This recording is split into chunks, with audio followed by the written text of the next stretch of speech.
Every night my son snuck into my sick wife's bedroom. I thought he was just being a devoted child. I thought he was finally stepping up, making up for years of distance and entitlement. But when I installed a hidden camera to give myself some peace of mind while I traveled for business, the truth I uncovered was so monstrous it literally stopped my heart. I did not call the local police.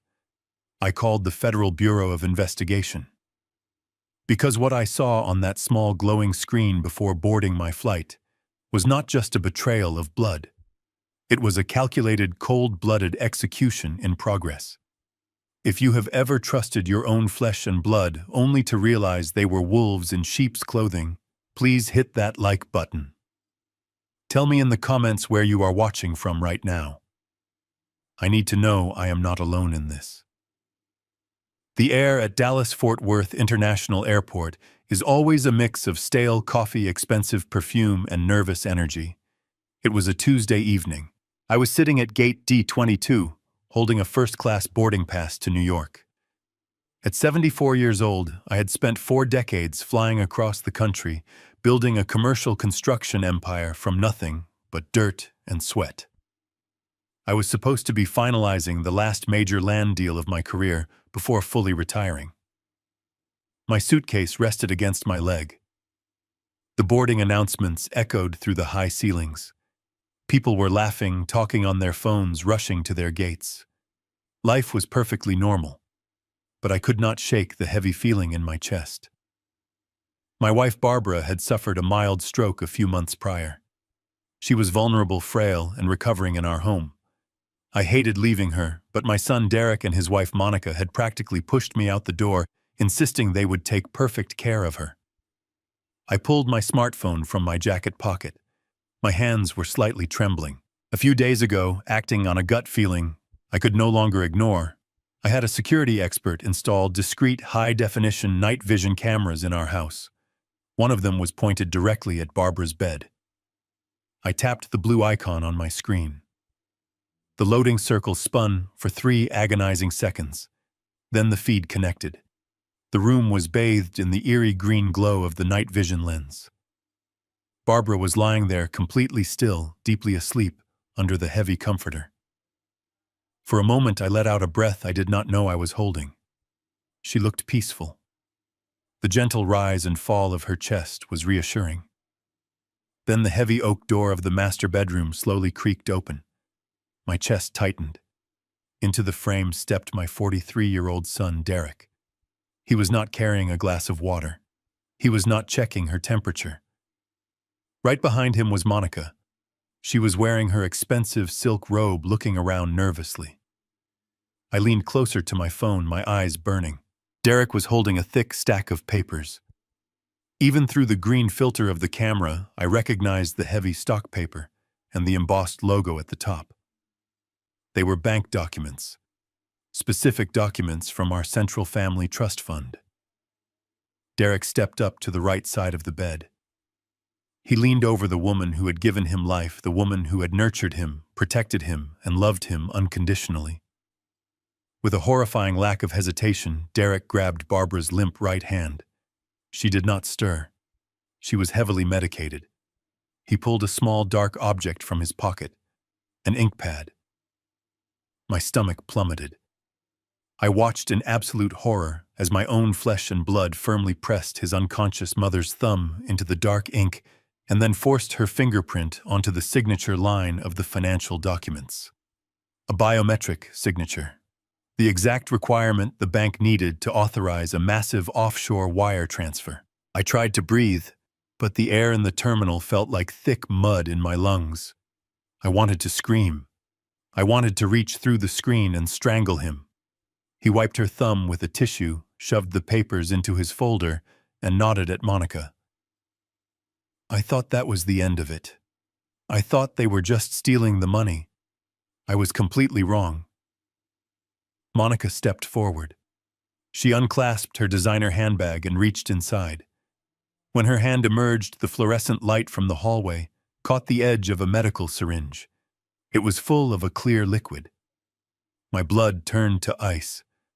The bustling noise of the airport around me completely faded away into a dull, distant ringing. All I could hear was the pounding of my own heart against my ribs. Monica walked over to the IV pole standing next to Barbara's bed.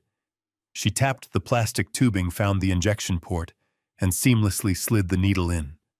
She did not hesitate. She pressed the plunger down, emptying the unknown substance directly into my wife's bloodstream. They were not just robbing her. They were silencing her.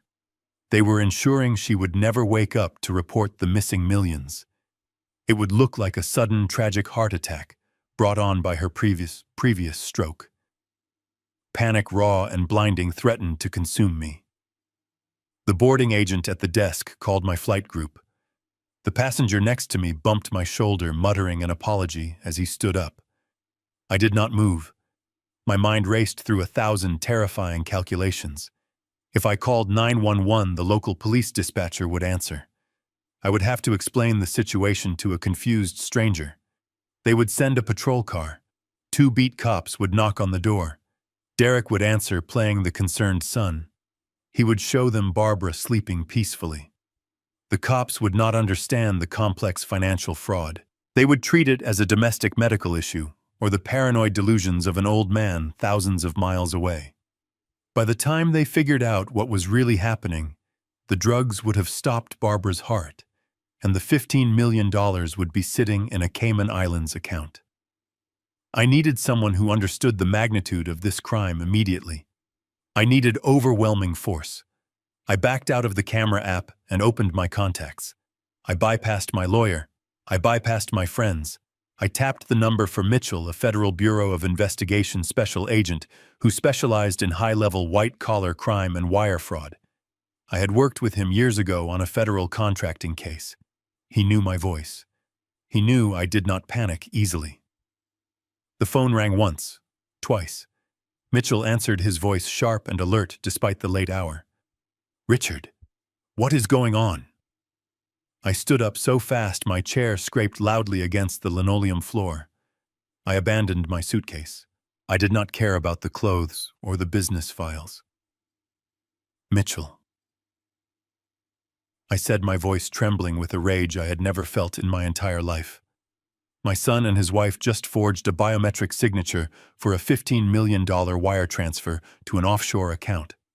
And right now, as we speak, they are injecting a lethal dose of something into my wife's IV line. They are killing her. There was a split second of silence on the line, the kind of silence that precedes a hurricane. "Where are they?" Mitchell demanded. "At my house on the estate." "I am at the airport. You need to breach the house right now. If you wait for a local warrant, she will be dead. Consider it done. We are moving. Get here as fast as you can." The line went dead. I gripped my phone so tightly my knuckles turned white. I turned my back on the boarding gate. I shoved past a group of startled business travelers, breaking into a full sprint down the endless terminal corridor. My lungs burned, my knees ached, but I did not stop. Every second that ticked by was a beat my wife's heart might not make.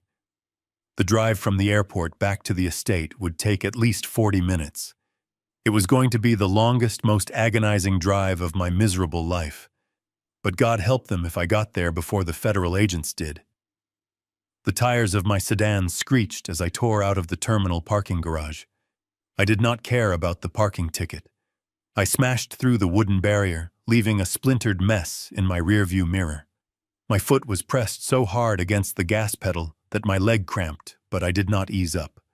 The highway streetlights blurred into a continuous streak of orange above me. The digital clock on the dashboard read 8:14. In my mind, it looked like a countdown to the end of my life as I knew it. The engine roared as I swerved past slower vehicles on the interstate. The night was dark, swallowing the edges of the road. As I gripped the leather steering wheel, my mind violently pulled me back to 3 months ago, the beginning of this nightmare. I had been so blind. I had let the wolf directly into the sheep pen, and I had even held the door open for him. It started on a Tuesday morning in late autumn. I was downstairs in my study reviewing architectural blueprints when I heard a dull thud from the floor above. It was a sound that still haunts my nightmares. I dropped my pen and ran up the curved wooden staircase faster than a man my age should be able to. I found my wife Barbara collapsed on the carpet of our bedroom. The left side of her face was drooping. She was trying to speak, but only slurred sounds came out of her mouth. Her eyes were wide with a terrifying, helpless panic. That day at the hospital, the emergency room doctors told me she had suffered a mild stroke. They said we were lucky. They said with the right care and rehabilitation she could recover most of her motor functions. But her system was fragile. Her heart had been weakened by the ordeal.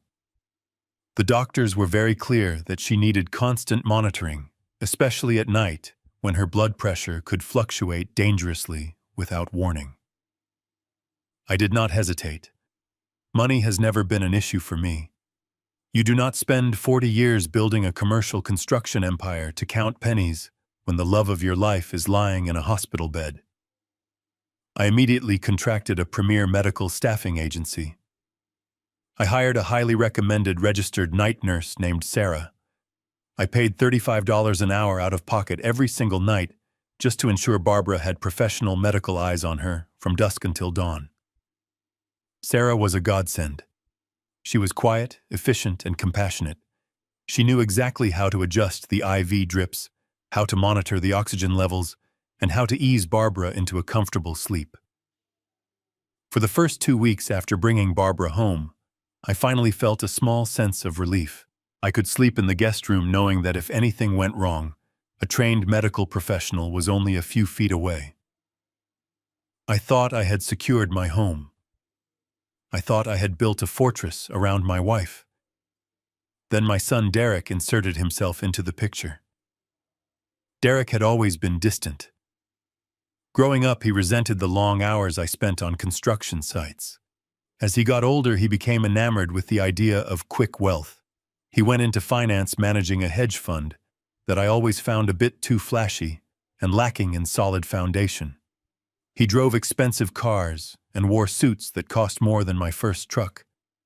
We rarely spoke more than once a month, usually when he needed advice he would never take. But when Barbara had her stroke, Derek suddenly appeared. He and his wife Monica showed up at the hospital with flowers and tearful eyes. They visited the house every day. At the time, I thought the tragedy had finally brought our family together. I thought my son had finally matured into a man who understood the value of family over money. I was an old fool. The first glaring red flag happened exactly 17 days after Barbara came home. I had gone to the city center for a rare afternoon meeting with some zoning officials. When I returned to the estate, I found Sarah packing her medical bag in the hallway. She looked upset and confused. Before I could even ask her what was wrong, Derek walked out of the kitchen. He told Sarah she was no longer needed. He told her she was fired. I was furious. I demanded to know what he thought he was doing. I reminded him that this was my house, that Barbara was my wife, and that I made the medical decisions. I was ready to throw him out of the front door right then and there. But Derek did not yell back. He did not argue. Instead, he played the most manipulative card in the deck. He played the role of the devoted, heartbroken son. He looked at me with tears welling in his eyes. His voice cracked as he spoke. He said, "Dad, Mom needs family right now, not strangers. She needs people who love her, holding her hand, not some hourly worker checking a monitor. Monica and I have talked about it. We are moving in. We are going to take the night shifts. We want to be here for her. We want to be here for you. You have carried this family on your shoulders your whole life. Let me step up.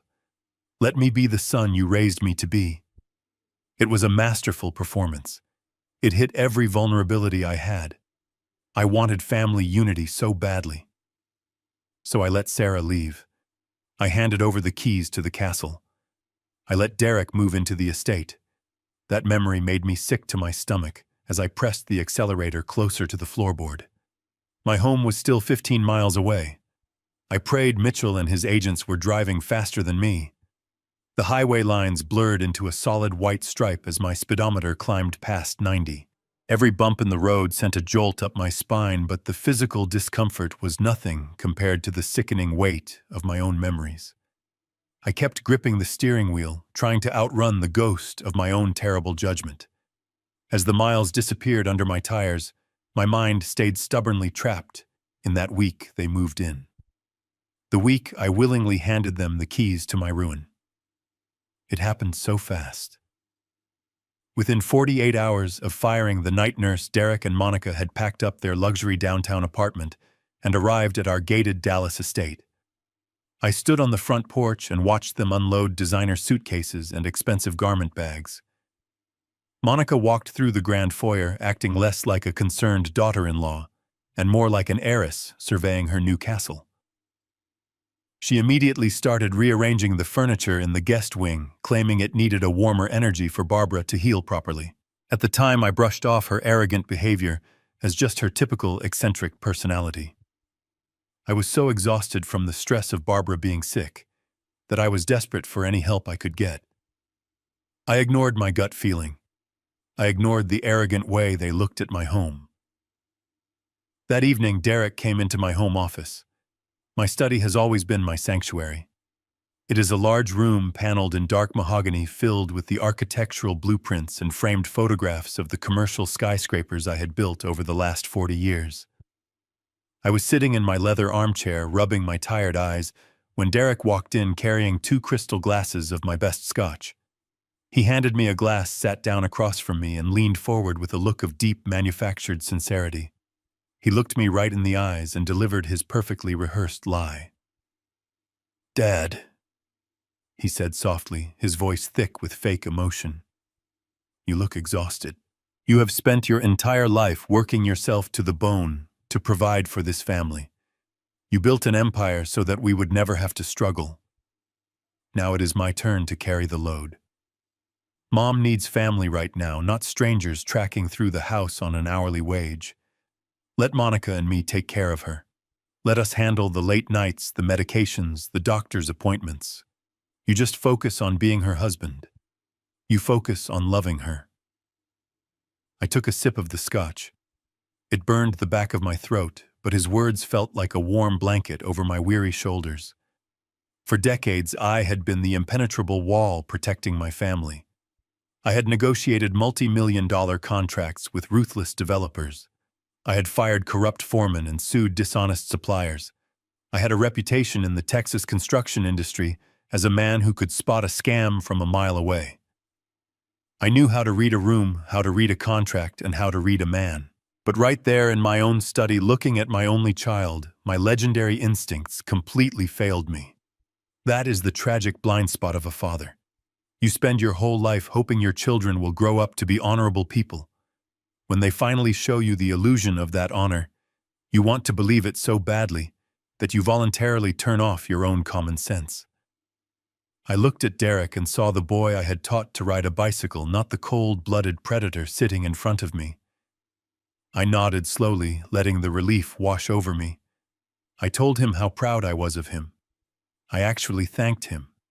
I thanked the man who was plotting to destroy me. A few days later, the trap was officially set. I was sitting at the kitchen island drinking my morning coffee when Derek casually slid a manila folder across the granite countertop. He opened it, revealing a few neatly printed legal documents. He smiled that easy, charismatic smile of his and handed me a silver pen. He explained that since he and Monica were taking over the daily management of the house and Barbara and her medical care, they needed legal authorization to pay the bills. He said it was just a limited power of attorney. Nothing major, he assured me. Just a legal formality so he could pay for the expensive imported medications, the groceries, the utility bills, and the property taxes, while I spent my time sitting by my wife and her bedside. He pointed to the specific clauses showing me that his access was strictly limited to our secondary checking accounts and daily operational funds. I did not call my lawyer to review the paperwork. I did not scrutinize the fine print like I would have done with any business associate. I simply trusted my son. I took the silver pen, pressed it against the thick paper, and signed my name, Richard Stanton. With a few strokes of ink, I legally authorized the devil to manage my household. I did not realize that the limited power of attorney was just the first piece of his puzzle. It was a test to see how easily I could be manipulated.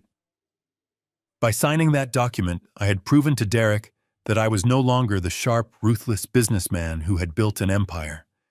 I had proven that I was just a tired, vulnerable old man who was too distracted by his sick wife to protect his own assets. I had given him the confidence to aim higher, to aim for the entire $15 million family trust. The memory of signing that paper tasted like ash in my mouth. I slammed my hand against the steering wheel as the highway exit for my neighborhood finally appeared in the distance. The digital clock on the dashboard now read 8:27. I was close. The grand iron gates of my estate were only a few miles away. The sprawling oak trees lining my street came into view under the streetlights. Every second felt like an eternity. My heart hammered wildly against my ribs. The realization of my own foolishness fueled my rage. I had invited the monsters in. I had handed them the weapons. And now I was racing against the clock to stop them from dealing the final fatal blow to the woman I loved. As I navigated the sharp curves of the interstate, the darkness outside my windshield seemed to mirror the heavy shadows that had crept into my home 2 months ago. It was during that time, roughly 4 weeks after Derek and Monica had moved in, that the real psychological warfare began. I just did not recognize it as warfare yet. I thought it was just the cruel progression of Barbara recovering from her stroke. It started on a gloomy Thursday morning. I had woken up early, as I always do, and went downstairs to brew a pot of coffee. The house was quiet, the kind of stillness that usually brought me peace. But as I walked past the ground floor master suite, I heard a sound that made my chest tighten. It was a low, muffled sobbing. I pushed the heavy oak door open and found Barbara sitting upright in bed. Her face was buried in her trembling hands. The bedsheets were twisted into tight knots around her legs, as if she had been fighting a phantom in the dark. I rushed to her side and wrapped my arms around her frail shoulders. She was drenched in a cold sweat. Her skin was ashen, and she was breathing in shallow, ragged gasps. When she finally looked up at me, her eyes were wide with a raw, primal terror that I had never seen in our 45 years of marriage. She gripped my forearm with a surprising strength and pulled me close. Her voice was a hoarse whisper. "Richard," she cried, tears spilling over her pale cheeks. "Someone was in here last night. Someone was holding me down. I could not move my arms. I could not breathe.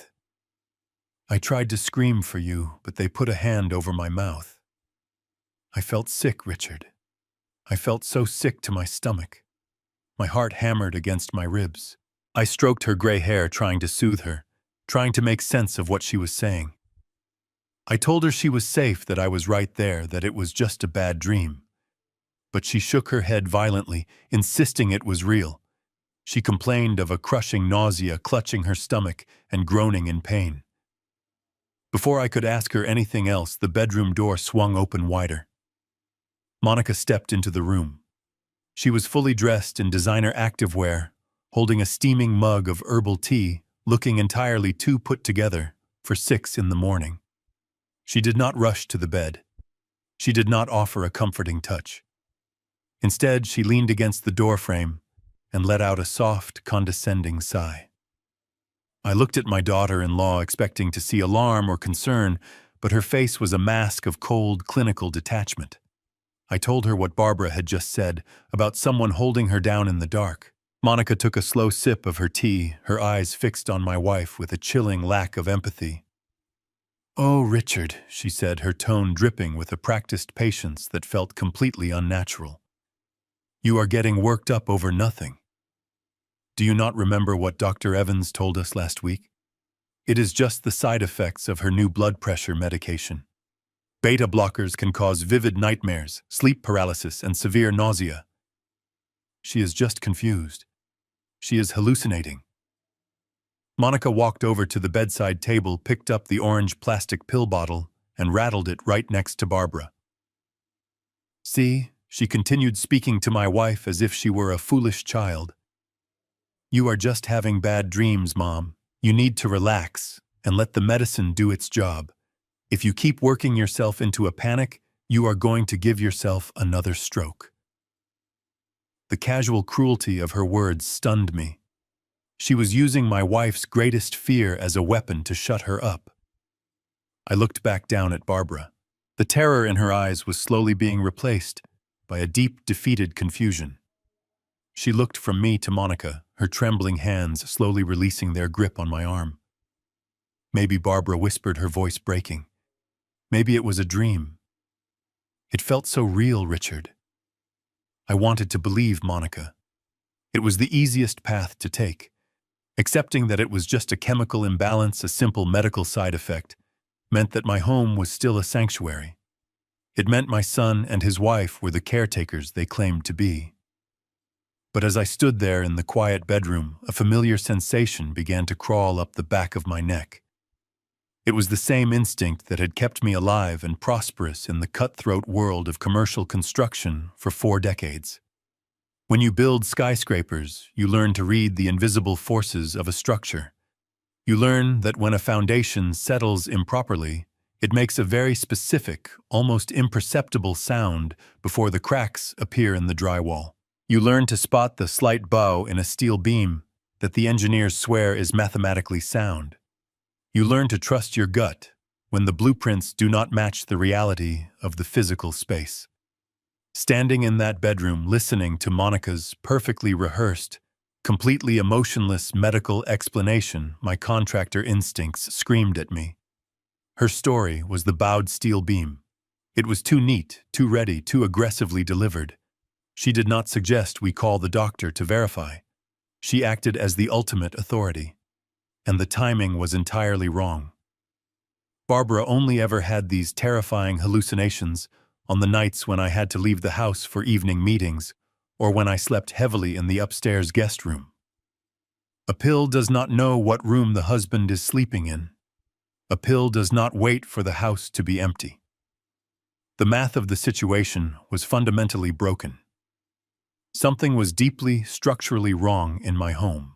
That feeling of structural instability gnawed at me for the rest of the week. I started watching them more closely, observing their daily routines, the way they whispered in the carpeted hallways and abruptly stopped talking whenever I entered a room. But the medical gaslighting was only the first symptom of the rot spreading through my house. The second symptom arrived exactly 3 days later, gleaming brightly in the late afternoon sun. I was standing by the large bay window in my study, reviewing some final permit applications for my last commercial construction project. I heard the distinctive heavy purr of a high-performance engine coming up the long, circular driveway. I looked up from my paperwork and watched as a brand-new metallic black Porsche Cayenne smoothly glided to a stop near the front portico. The driver's side door popped open, and Monica stepped out. She was wearing oversized designer sunglasses and carrying several high-end shopping bags from luxury boutiques. She tossed her keys to our housekeeper with an air of absolute disgusting entitlement. I knew cars very well. I knew the exact model she was driving. That specific vehicle, with the custom leather trim and upgraded rims she had clearly selected, easily retailed for well over $120,000. A cold knot formed deep in my stomach. I walked out of my quiet study and met them in the grand foyer. Derek was coming down the sweeping wooden stairs to greet his wife, a wide, arrogant smile plastered across his face. I did not bother with any pleasantries. I pointed toward the heavy glass front doors, directly at the gleaming black luxury sport utility vehicle parked outside on the cobblestones. I asked him very plainly whose car that was.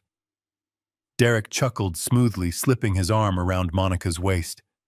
He looked at me with that same practiced, innocent expression he had used when he convinced me to fire our trusted night nurse. He told me it was a surprise gift.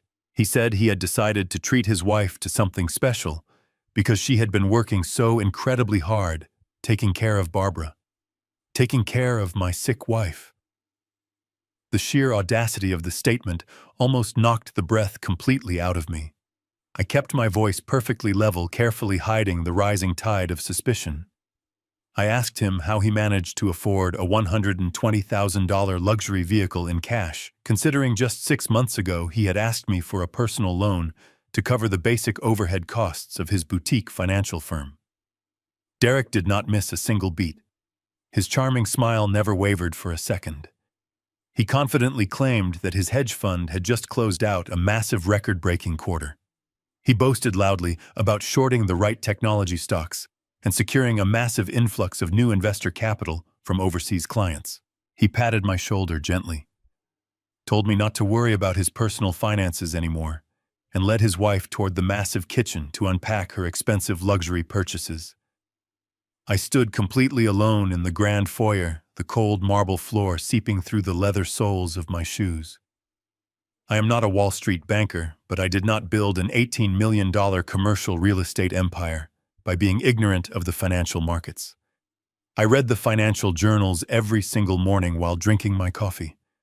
I knew exactly what the global market was doing. It was crashing hard. Commercial real estate was bleeding money. Technology stocks were plummeting daily, and mid-tier hedge funds exactly like his were desperately liquidating their assets just to stay afloat and avoid federal bankruptcy. There was absolutely no mathematical way his specific struggling fund had a record-breaking quarter in this terrible economic climate. His numbers were entirely fabricated. The math simply did not add up. And in my professional world, when the math does not add up, someone is actively stealing from you. My mind began to race furiously, finally connecting the terrifying dots. I thought about the limited power of attorney I had foolishly signed just a few short weeks prior. I had given him legal access to the household operational bank accounts. Those specific accounts held perhaps $50,000 or $60,000 at any given time, meant strictly for groceries, utilities, and expensive medical copays for Barbara. Even if he had illegally drained every single penny from those operational accounts, he still could not have purchased that luxury Porsche outright. So where did the massive amount of money come from? A deeply terrifying, freezing chill washed over my entire body. The central conflict inside my home had suddenly and violently shifted. This was no longer just a domestic dispute about proper medical care or a selfish daughter-in-law lacking basic human empathy. This was a highly calculated, high-stakes financial criminal operation happening right under my nose. They were not just moving into my house to save on rent or to play the sweet role of devoted children. They had strategically secured their physical position inside my fortress. They had systematically gained legal access to my banking infrastructure, and now they were actively extracting massive wealth. I realized with a sickening crystal clarity that the cruel medical gaslighting and the sudden influx of cash were intimately connected. Barbara's mysterious, terrifying hallucinations were not a rare side effect of her new blood pressure medication. They were a deliberate, malicious distraction. A calculated smokescreen designed strictly to keep me exhausted, worried, and entirely focused on her rapidly declining health, while they quietly dismantled my financial legacy behind my back. They thought my deep love for my vulnerable wife would completely blind me to the numbers. They thought I was just a tired, easily manipulated old man. But they had completely and foolishly forgotten exactly who built the very house they were currently standing in. I was finally about to aggressively remind them. That realization changed everything. I stopped looking at my son as a misguided child and began observing him as a hostile threat inside my own territory. For the next few days, I played the part of the tired, naive father perfectly. I smiled at the dinner table. I thanked them for their help. I even complimented Monica on her new vehicle. But behind my tired eyes, I was meticulously analyzing every single move they made. The breaking point, the moment that completely shattered any remaining sliver of doubt, came late on a Tuesday night. It was just after 2 in the morning. I had been lying awake in the guest bedroom staring at the dark ceiling my mind racing through financial scenarios and contingency plans. My throat was dry, so I quietly slipped out of bed to get a glass of water from the kitchen down on the main ground floor. The house was suffocatingly silent. The thick carpets muffled my footsteps as I descended the grand staircase. The moonlight filtered through the large foyer windows, casting long, distorted shadows across the marble floor. As I approached the arched doorway of the kitchen, I stopped dead in my tracks. A sliver of warm yellow light was spilling out from beneath the pantry door. And then I heard it. A voice. It was low-hushed and urgent. It was Monica. I pressed my back flat against the cold plaster wall of the hallway, holding my breath. I crept closer, inching my head just enough to hear clearly without exposing myself. She was speaking on her cell phone, pacing back and forth on the hardwood floor of the kitchen. Her tone was completely stripped of the fake sweetness she used around me. It was sharp, calculating, and ruthless. "Are you absolutely sure the one-way tickets to Switzerland are confirmed?" She whispered harshly into the phone. There was a brief pause as she listened to the person on the other end. "No, we cannot do it sooner," she hissed back. "We have to follow the timeline perfectly. We just need the old man to leave for New York on his business trip next week. Once he is on that plane and out of the state, we get the final thumbprint. Then the transfer is clean and we are gone." My blood turned to absolute ice. I stood frozen in the dark hallway, my heart hammering violently against my ribs. The old man. That is what I was to them. Not a father, not a benefactor, just an obstacle. An old, foolish obstacle standing between them and a massive fortune. The pieces of their sickening puzzle snapped together with horrifying clarity in my mind. The final thumbprint. The phrase echoed in my head, triggering a sickening realization. Barbara's terrifying nightmares. The feeling of being held down in the dark. The sheer panic in her eyes. It was not a hallucination caused by blood pressure medication. They had been practicing. They had been creeping into her room while she was sedated, trying to physically force her thumb onto a biometric scanner or a legal document. She fought them off in her semi-conscious state, leaving her traumatized and nauseous from the struggle and the extra sedatives they pumped into her system. And they were waiting for me to leave for my real estate closing in New York to finish the job. They were planning to steal everything and flee the country, leaving me with a sick wife and an empty bank account. The sheer scale of their betrayal was staggering. It was not just greed. It was a calculated sociopathic destruction of our family. Monica continued pacing in the kitchen. "Just have the offshore accounts ready to receive the wire," she ordered the person on the phone. "Derek is handling the local bank manager. The old fool suspects absolutely nothing. He actually thanked us at dinner tonight." It is pathetic. A hot, burning rage flared in my chest. I wanted to step out from the shadows right then and there. I wanted to grab her by the throat, drag her out of my house, and throw her onto the street. I wanted to march upstairs, drag my treacherous son out of his bed, and beat him until he confessed every single detail of their disgusting plan. Every instinct in my body screamed at me to unleash my fury. But the cold, rational part of my brain, the part that had negotiated with ruthless corporate sharks and navigated cutthroat business deals for 4 decades, aggressively pulled me back. If I confronted them now, it would be my word against hers. They would deny it. They would destroy whatever documents they had. They would pack their bags, drive off in their expensive Porsche, and I would have absolutely zero legal proof of their conspiracy to commit wire fraud. I would just be a crazy old man making wild accusations in the middle of the night. No. Confrontation was a fool's game. This was no longer a domestic dispute. This was a high-stakes psychological war, and they had just handed me their entire playbook. I slowly and silently backed away from the kitchen doorway. I retreated up the grand staircase, placing my feet carefully on the edges of the steps to avoid any creaking wood. I returned to the dark guest bedroom and sat on the edge of the bed. I did not feel tired anymore. I felt an intense, razor-sharp clarity. They thought they were playing a game of chess with a blind opponent. They thought they had backed me into a corner, but they had made one fatal miscalculation. They had given me their exact timeline. They needed me to leave for New York next week. They needed an empty large house. I decided to give them their perfect opportunity. I would pack my bags, but I was going to turn my own home into an inescapable federal trap for my own son. The morning sun poured through the massive kitchen windows, casting a warm, deceptive light over the marble countertops. I walked in at 7, wearing my usual gray suit, holding my leather briefcase. Derek and Monica were already there, drinking coffee and laughing softly about something. The moment they heard my heavy footsteps, their laughter abruptly stopped. They instantly snapped back into their roles as the exhausted, dedicated caretakers. Monica forced a tired smile and asked if I wanted her to pour me a cup of coffee.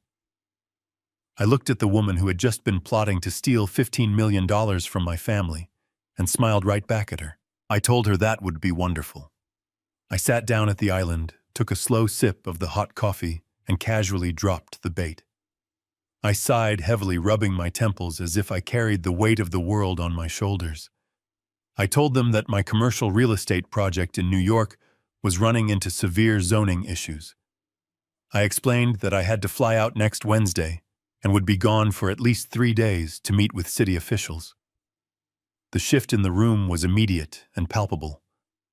Derek lowered his mug, his eyes widening, just a fraction, before he quickly masked his excitement with a look of deep manufactured concern. He leaned forward and asked if I was sure I should be traveling with Barbara, being so fragile.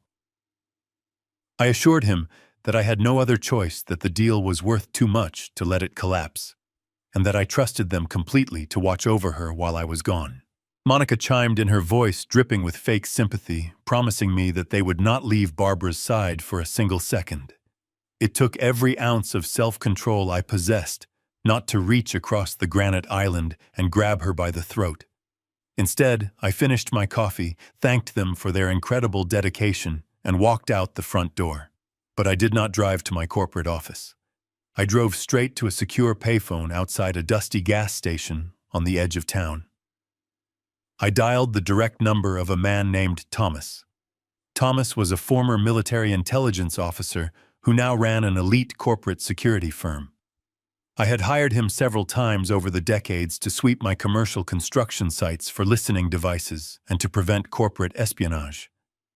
He was quiet, intensely thorough, and absolutely discreet. I told him I had a severe internal breach at my personal residence and needed his top-tier surveillance equipment installed immediately, completely off the books. He did not ask any unnecessary questions. He simply asked for a timeline and a cover story. The very next afternoon, a rusted white utility van pulled up to my front gates. The side of the van had a faded logo for a local heating and air conditioning repair service. Thomas stepped out wearing heavily stained blue coveralls, a battered baseball cap pulled low over his eyes, and a thick tool belt strapped around his waist. I met him at the front door and loudly complained about the air conditioning system acting up in the east wing of the house. Derek and Monica were sitting in the living room watching television. They barely even glanced at the sweaty repairman walking past them. They were too busy whispering to each other, undoubtedly finalizing the logistics of their impending crime. Thomas was a ghost. For 3 hours, he meticulously moved through my massive estate under the guise of checking the ventilation ducts and changing heavy air filters. While Monica was busy ordering expensive takeout on my dime, Thomas was busy wiring microscopic 4,000-pixel resolution cameras directly into the house's electrical grid. These were not cheap battery-operated devices you buy online. These were military-grade optics with advanced night vision capabilities and motion tracking sensors completely undetectable to the naked eye. He installed the first camera inside the smoke detector, directly above Barbara's bed, providing a perfect, unobstructed aerial view of anyone entering the room. He placed the second camera behind the decorative grille of the main ventilation shaft in the grand living room, covering the front door and the main seating area. The third and final camera was seamlessly integrated into the binding of a thick encyclopedia sitting on the highest bookshelf in my home office, giving me a clear line of sight to my private desk and my personal safe. Before he left, Thomas handed me a heavily encrypted mobile phone. He explained that the live video feeds were routed through a secure, untraceable server and could be accessed instantly from that specific device at any time, anywhere in the world. I paid him $10,000 in unmarked cash, thanked him for his swift work, and watched the rusted white van disappear down the long driveway. That evening, the atmosphere at the dinner table was entirely different, at least for me. We sat around the massive mahogany dining table, eating a lavish meal prepared by our private chef. Derek was talking excitedly about a new golf course he wanted to try, and Monica was complaining about the slow service at her favorite luxury spa. They looked so confident. They looked so incredibly smug. They thought they had successfully outsmarted a foolish old man. They thought the house belonged to them. But as I sat at the head of the table slowly cutting my steak, the dynamic had fundamentally shifted. I was no longer the unsuspecting victim. I was the predator sitting patiently in the tall grass, watching my prey walk willingly into a steel trap. Every time Derek smiled at me, I felt the heavy, comforting weight of the encrypted phone sitting in my jacket pocket. I knew that the moment they made their move, the moment they stepped into my sick wife's bedroom with their dark intentions, every single action would be recorded in crystal clear, high definition. I ate my dinner in silence, wearing a mask of calm, tired resignation. Let them enjoy their expensive wine. Let them dream about their one-way tickets to Switzerland. Their days of living in my house, spending my money, and terrorizing my vulnerable wife were rapidly coming to a devastating end. I had given them enough rope. Now I was just waiting for them to finally hang themselves. The house settled into a heavy silence shortly after midnight. I retreated to my private study, locking the heavy mahogany door behind me. The only light in the room came from the small brass desk lamp, illuminating the leather surface of my antique desk. I reached into my jacket pocket and pulled out the encrypted mobile device Thomas had given me. My fingers were slightly stiff as I pressed the power button, but my mind was sharper than it had been in years. The screen flickered to life, displaying a simple grid of 3 black squares. I tapped the screen. Instantly, the pitch-black squares transformed into crystal-clear, high-definition video feeds. The night vision capabilities bathed my living room, my office, and my wife's bedroom in a cold, sharp green light. The resolution was so perfect, I could see the dust motes floating in the air above the living room sofa. I focused all my attention on the top right square. Barbara's room. She was asleep, her chest rising and falling in a slow, medicated rhythm. I sat in my heavy leather armchair, the tablet resting on my knees, and waited. I did not have to wait long. At exactly 1:15 in the morning, the heavy wooden door to Barbara's bedroom slowly pushed open. I leaned forward, my breath catching in my throat. Derek stepped into the room. He was wearing dark sweatpants and a black t-shirt, moving with a practiced silence that made my stomach turn. He did not walk toward the bed to check her breathing. He did not gently adjust her blankets or make sure her water glass was full. He completely ignored his sick mother. Instead, he moved directly toward the antique oak dresser in the corner of the room. He was acting exactly like a common street thief breaking into a stranger's home. I watched him pull a small flashlight from his pocket, keeping the beam pointed downward as he began pulling open the heavy wooden drawers. He sifted through her personal belongings with ruthless efficiency, tossing aside her delicate scarves and old photo albums. Then he found what he was looking for. He pulled out a thick, leather-bound folio from the bottom drawer. It was the master file where I kept our most sensitive personal documents.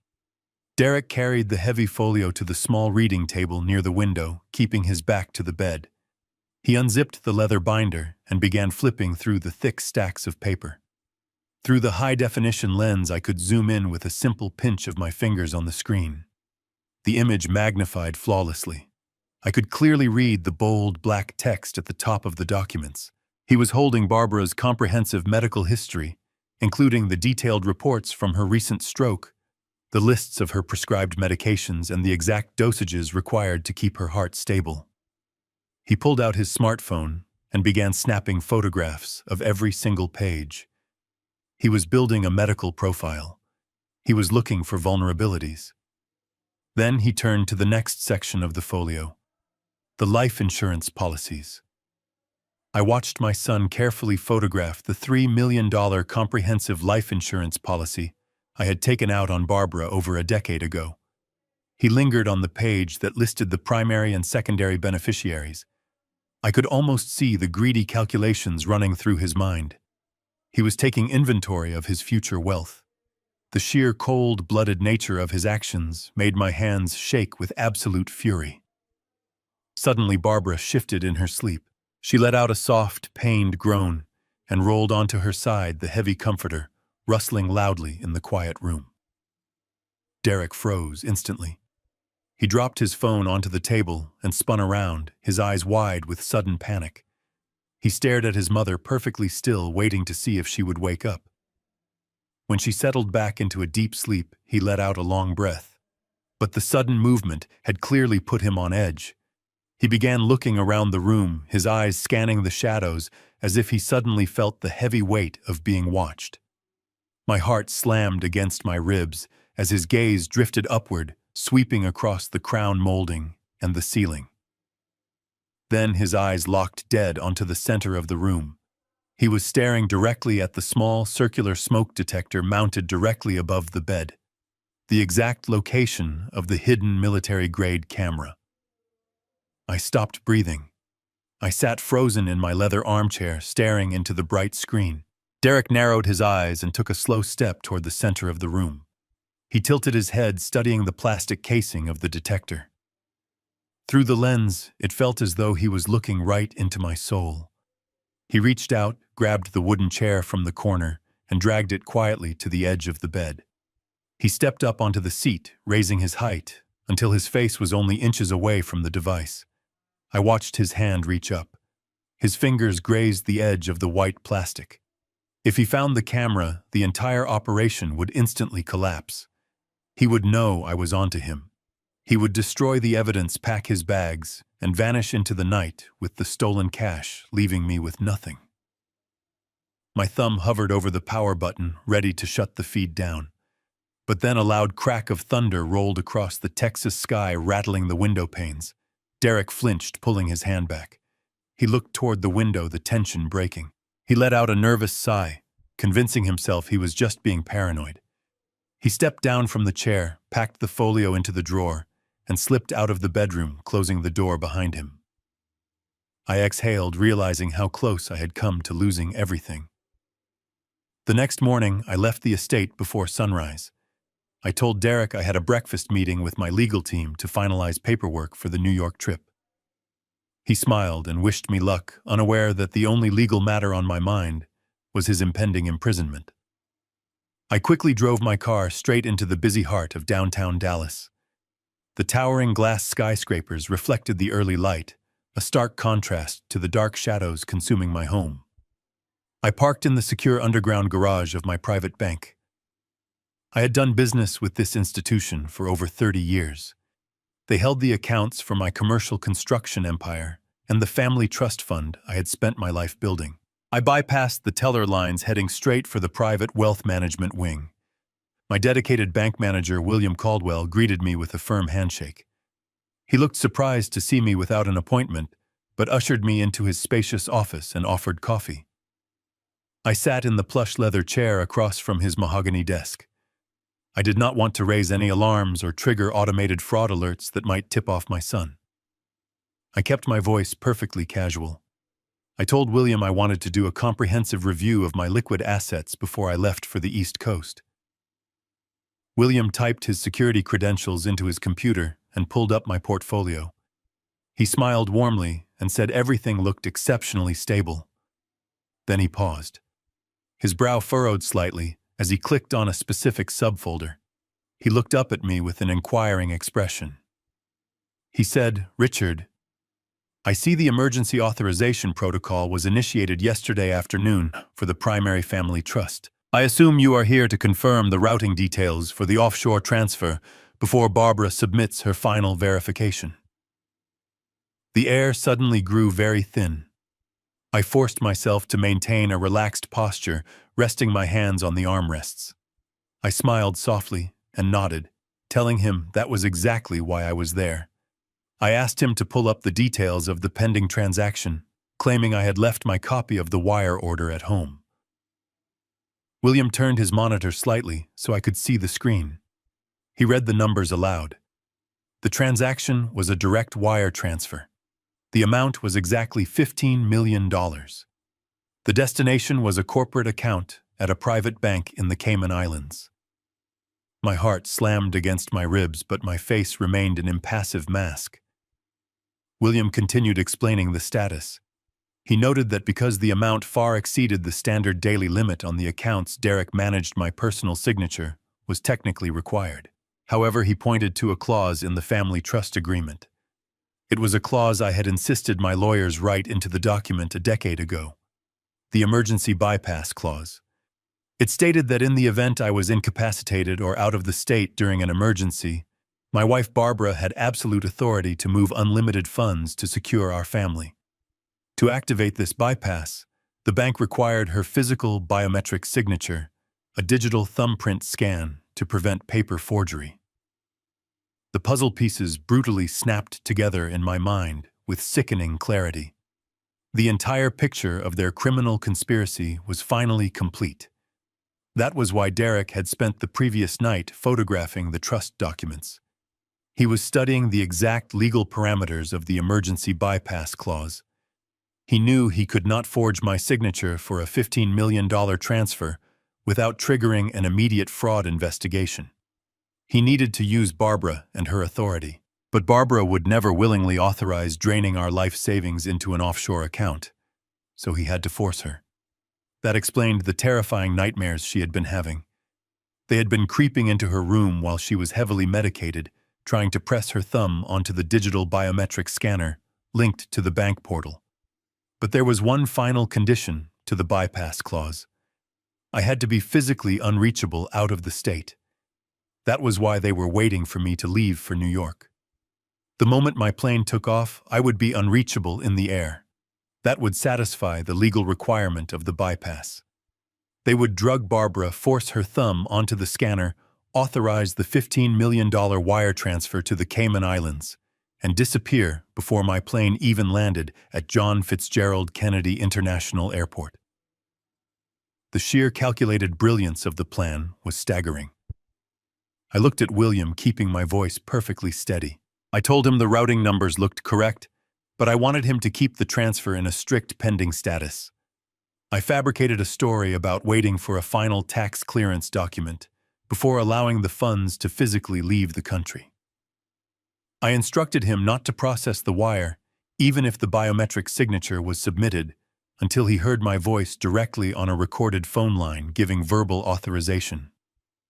William nodded, typed the hold order into the system, and assured me the funds would not move an inch without my explicit vocal command.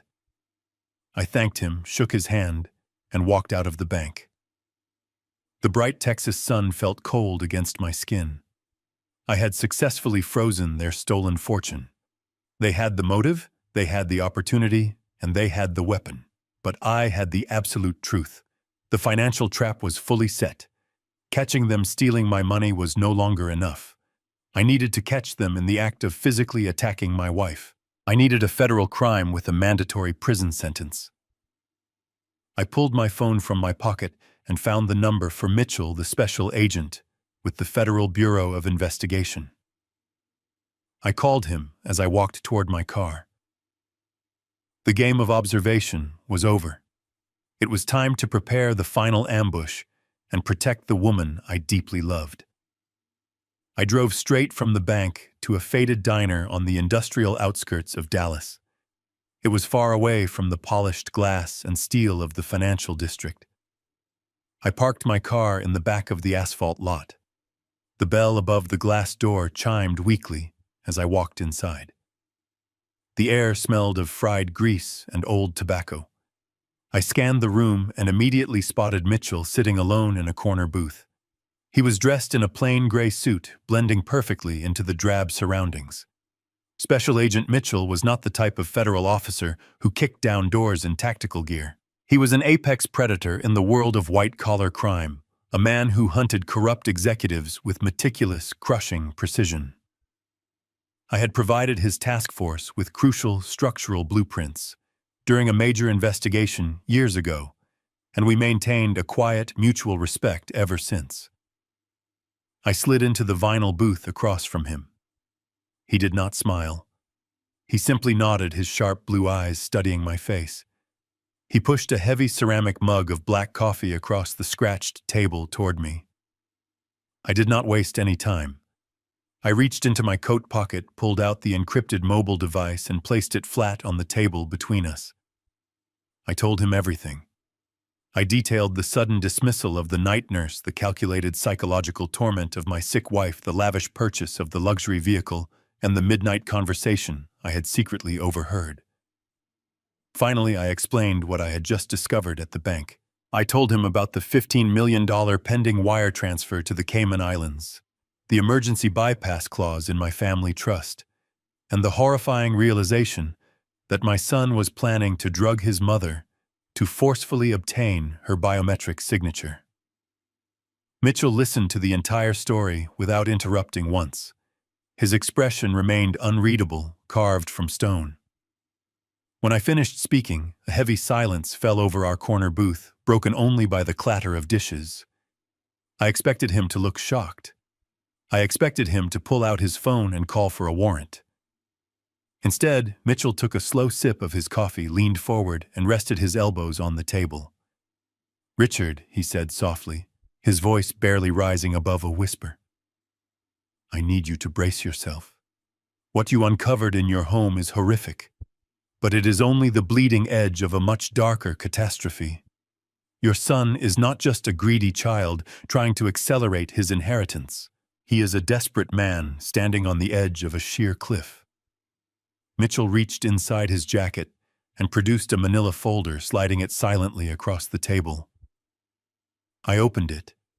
Inside were dozens of surveillance photographs, financial flowcharts, and redacted federal indictments.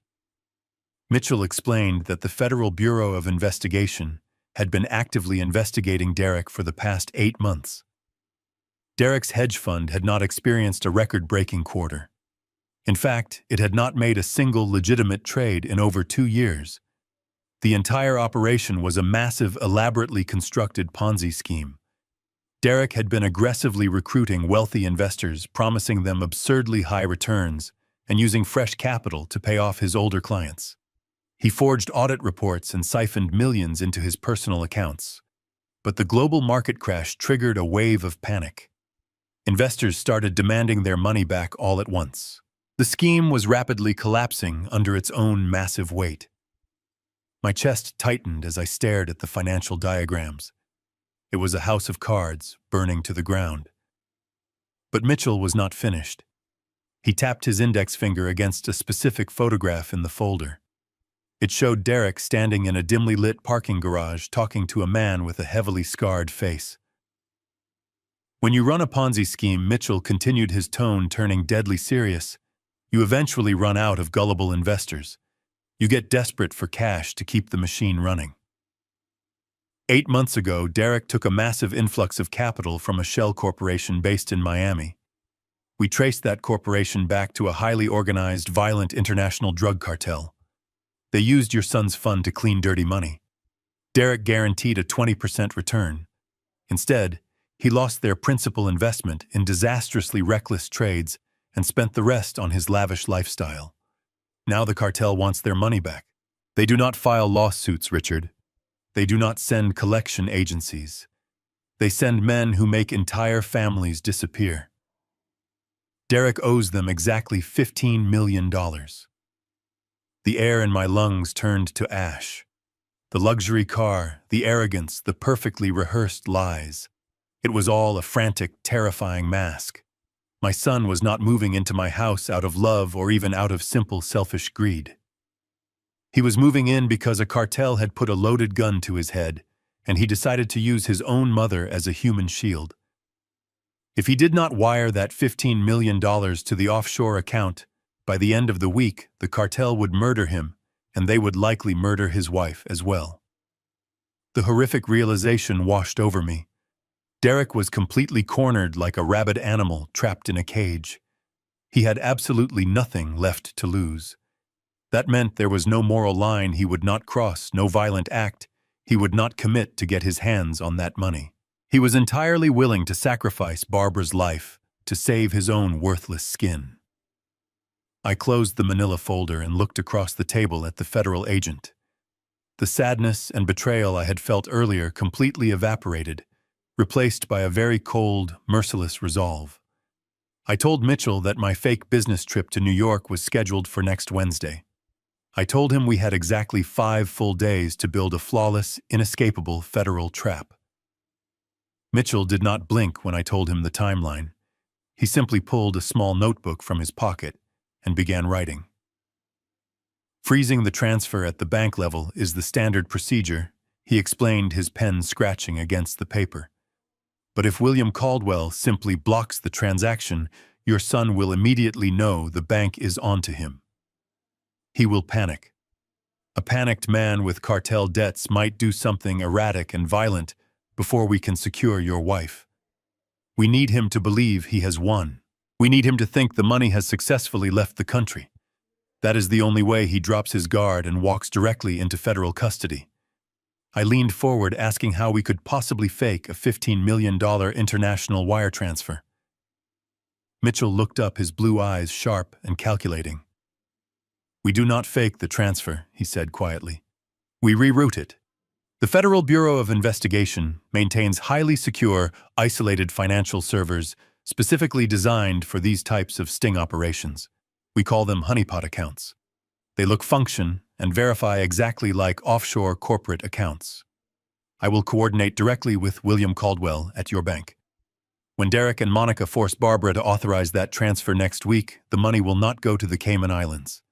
It will go directly into a federal server located in a secure government facility. The moment that money hits our honeypot, the crime of wire fraud is officially completed on federal infrastructure. We will have him dead to rights. I agreed to the plan without a second thought. It was a flawless trap. We spent the next hour finalizing the tactical details. Mitchell assured me that his surveillance teams would be stationed around the perimeter of my estate the night of my fake flight. They would be ready to breach the house the second I gave the signal. I left the diner feeling a strange mix of profound relief and absolute dread. The mechanical aspects of the trap were set. Now I had to take care of the personal wreckage. I drove my car away from the industrial outskirts and headed toward the wealthy legal district of Dallas. I parked outside the towering glass building where my primary estate attorney, a sharp man named Arthur, had his offices. I had known Arthur for 2 decades. He had drafted the original trust documents that Derek was currently trying to exploit. I took the elevator to the 40th floor, my footsteps heavy on the plush carpets. Arthur welcomed me into his office, expecting a routine pre-trip briefing. Instead, I sat down in the leather chair across from him and told him I needed to completely restructure my entire estate immediately. I instructed him to draft a new ironclad will and a revised family trust. I told him to remove Derek Stanton from every single legal document, every financial account, and every property deed. I wanted him completely disinherited. Arthur looked completely stunned. He lowered his pen and asked if I was absolutely certain, reminding me that Derek was my only child. I looked Arthur dead in the eyes and told him my son was currently under federal investigation and that he was actively trying to murder my wife for the inheritance. Arthur turned completely pale. He did not ask any more questions. He immediately turned to his computer and began furiously drafting the new documents. As I sat in that quiet, climate-controlled office watching my lawyer legally erase my son from my life, a wave of profound, suffocating sorrow washed over me. It is an agonizing realization for a father. You spend your entire life building an empire. You sacrifice your own comfort, your own free time, your own youth, all to ensure that your bloodline will never know the struggles you faced. You build a fortress of wealth so your children can stand on your shoulders and reach even higher. But what happens when the child you raised turns out to be the very monster you were trying to protect your family from? My bloodline was ending. It was a bitter, jagged pill to swallow. All those decades of sweat and stress, all those early mornings on dusty construction sites, all the ruthless negotiations and sleepless nights. For what? To raise a cowardly criminal who would sell his own mother to a drug cartel to save his own pathetic life. The Stanton family legacy, the name I had worked so hard to make respected in this state, was going to end with a federal prison sentence. There would be no grandchildren running through the halls of my estate. There would be no proud passing of the torch. There would only be the cold, sterile reality of lawyers, federal agents, and prison walls. Arthur printed the freshly drafted documents and laid them out on the polished mahogany desk. He handed me a heavy gold pen. I stared at the signature lines for a long moment. My hand felt incredibly heavy, as if the pen was made of solid lead. Signing these papers was the ultimate act of severing my legacy. But then I thought about Barbara. I thought about the sheer terror in her eyes when she described being held down in the dark. I thought about the needle Monica had prepared in her designer handbag. My sadness vanished, replaced by a cold, protective armor. I signed my name rapidly across every single page. I initialed every clause. When I was finished, Arthur gathered the papers, stamped them with his official notary seal, and locked them away in his secure, fireproof safe. The legal ties were officially severed. Derek was no longer my heir. He was nothing but a hostile intruder living under my roof. I thanked Arthur, shook his hand, and walked back out to my car. The Texas sun was beginning to set, casting long, bloody streaks of orange and red across the evening sky. I only had 5 days left. The 5 days that followed were the longest of my entire life. Every single hour felt like wading through thick, suffocating mud. I had to maintain the perfect illusion of a naive, trusting father while living under the exact same roof as the two people who were actively planning to murder my wife. Every morning I sat at the kitchen island and drank coffee with them. Every afternoon I listened to their fake concerns about Barbara and her health. And every single night I locked myself in my study staring at the encrypted federal surveillance feed, watching them scheme in the dark. It took a monumental amount of physical and mental discipline not to shatter the glass in my hand whenever Derek smiled at me. But I held my composure. I knew the federal trap was fully operational. I just had to play my part until the bitter end. Finally, Tuesday evening arrived. It was the night before my supposed early morning flight to New York. The atmosphere in the house was thick with an unspoken electric anticipation. They thought they were on the verge of a massive payday. I knew they were on the verge of total destruction. Our private chef had prepared a lavish farewell dinner. We sat around the grand mahogany dining table in the formal dining room. The crystal chandeliers cast a warm, golden glow over the fine china and the polished silverware. It looked like a picture-perfect, wealthy American family sharing a beautiful moment together.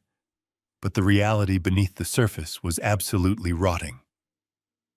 Derek stood up from his chair at the head of the table. He was wearing a crisp, expensive linen shirt, looking perfectly relaxed. He reached for a heavy crystal decanter and poured a generous amount of vintage red wine into my glass, then into Monica's, and finally into his own. He raised his glass high, the deep red liquid catching the light from the chandelier above. He looked me right in the eyes with a warm, charming smile.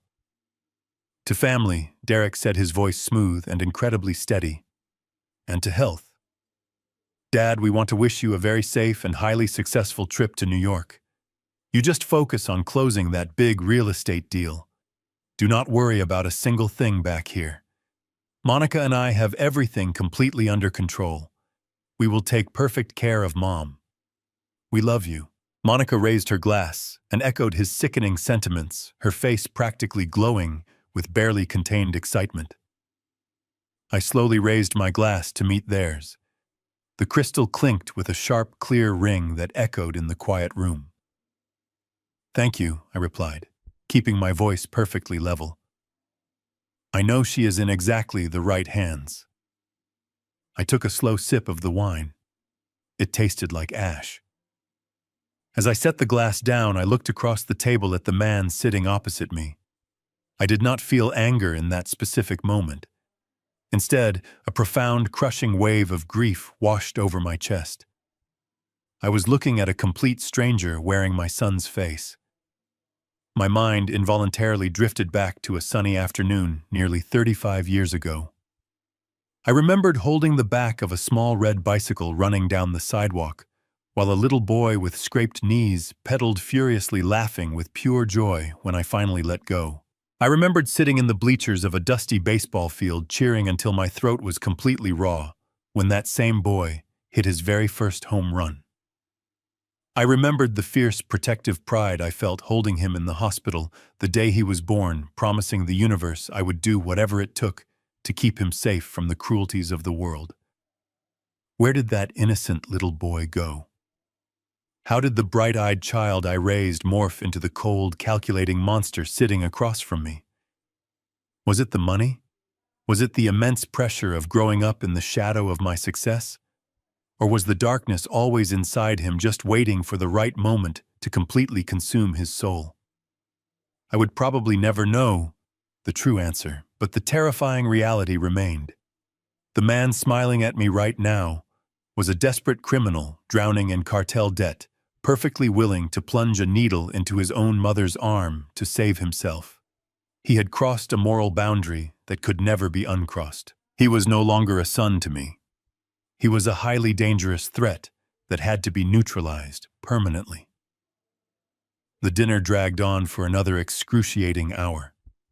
We ate our steaks and made empty, meaningless conversation about the weather and the stock market. Every time Derek laughed at a joke, I felt a physical sickness in the pit of my stomach. When the meal was finally over, I excused myself, claiming I needed to finish packing my suitcase and get a good night of sleep before my early flight. Derek stood up and gave me a firm hug. He patted my back and told me again how proud he was to help the family. I endured the embrace, feeling the complete emptiness of his gesture. I walked up the grand staircase and went directly to Barbara's room. She was resting quietly, the sedatives keeping her in a deep, peaceful sleep. I stood by her bed and gently stroked her soft gray hair.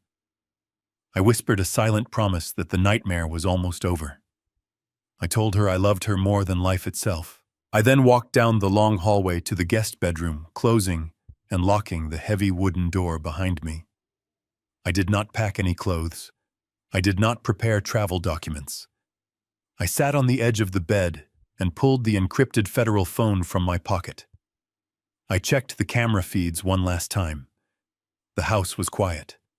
The trap was waiting. Tomorrow, the storm would break.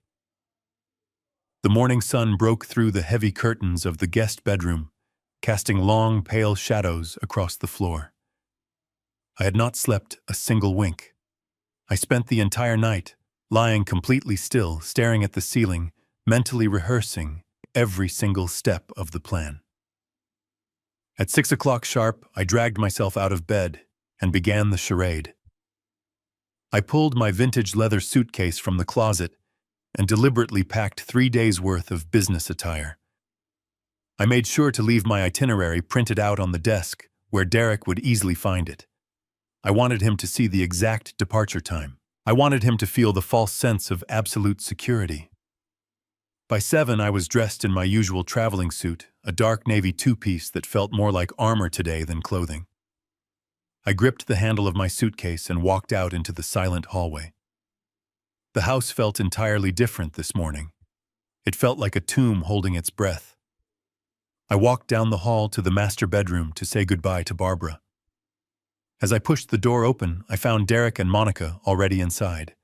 They were hovering near the foot of her bed, like vultures circling a wounded animal. Monica was adjusting the intravenous drip with a sickeningly sweet smile on her face while Derek was fluffing Barbara's pillows.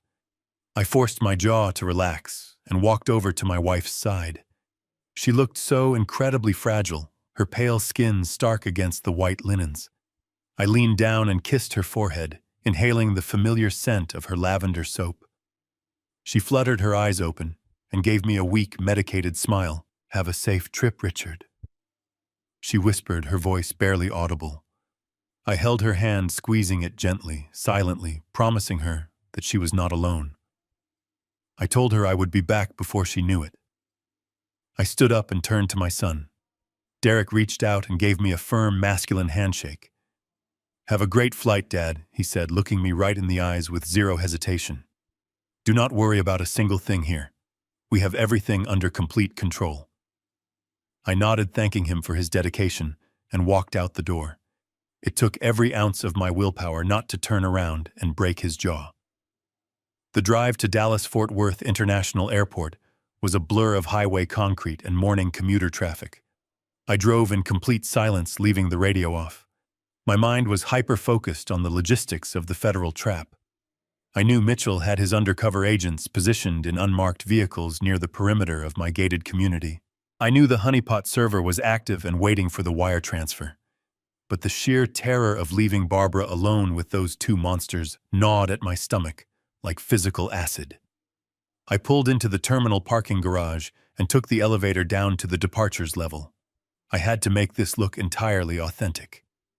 Derek was highly calculating. He would undoubtedly check the airline registry or track my phone to ensure I actually boarded the plane. I walked up to the first-class ticketing counter, handed over my identification, and checked my leather suitcase. I took my printed boarding pass and proceeded through the security checkpoint. The mundane routine of taking off my shoes and emptying my pockets felt completely surreal, like I was moving underwater while a hurricane raged on the surface. I finally reached Gate D22. The terminal was already buzzing with the chaotic energy of hundreds of travelers rushing to their destinations. I found an empty leather seat facing the large glass windows overlooking the tarmac. I sat down, placed my briefcase on the floor, and immediately pulled the encrypted federal mobile device from my inside jacket pocket. I tapped the screen and opened the surveillance application. The 3 camera feeds loaded instantly. The living room was empty. My office was dark. Barbara's room showed her sleeping peacefully, the room illuminated only by the morning light filtering through the blinds. And then the true agony began. The waiting game. I stared at the small glowing screen on my lap, my eyes burning from the lack of sleep. Every single minute that ticked by on the digital clock felt like an entire hour. The ambient noise of the airport, the boarding announcements, the rolling suitcases, the chatter of families. All of it faded into a dull, distant hum. My entire universe was reduced to those 3 small video squares. I watched the second hand sweep across the clock. 8:30, 9 o'clock, 9:15. The tension in my neck muscles became almost unbearable. Would they do it this morning? Would they wait until the afternoon? Or would they wait until the dead of night, assuming I was asleep in a New York hotel room? The uncertainty was a brutal psychological torture. Mitchell had warned me that white-collar criminals often act the moment the window of opportunity opens, driven by the intense adrenaline of the impending payoff. But Derek was also a coward, and cowards often wait for the cover of darkness. I kept my eyes locked on the feed of the master bedroom. Occasionally, Monica would wander into the frame, check the monitors, and walk out. Every time the heavy wooden door creaked open, my heart slammed against my ribs, expecting to see Derek walk in with the bank documents and the ink pad. But hour after hour, nothing happened. My flight boarding time came and went. I ignored the gate agent calling my name over the loudspeaker. I just sat there, a statue of pure, agonizing anticipation. The battery icon on the encrypted phone remained completely full, but my own internal energy was rapidly draining. I was a 74-year-old man playing a deadly game of chicken with my own flesh and blood, risking everything I loved deeply. The hours dragged on until the sun finally dipped below the horizon, casting long shadows across the tarmac outside the terminal window. The airport lights flickered to bright life, illuminating the dark evening sky. My flight had departed hours ago. As far as the world was concerned, I was somewhere over the American Midwest, completely unreachable. I remained frozen in that uncomfortable leather chair at Gate D22, my eyes practically burning holes into the screen of the encrypted device. It was just past 8 o'clock in the evening when the paralyzing stillness was finally broken on the screen. The feed from the master bedroom flickered slightly. Then the heavy oak door slowly creaked open.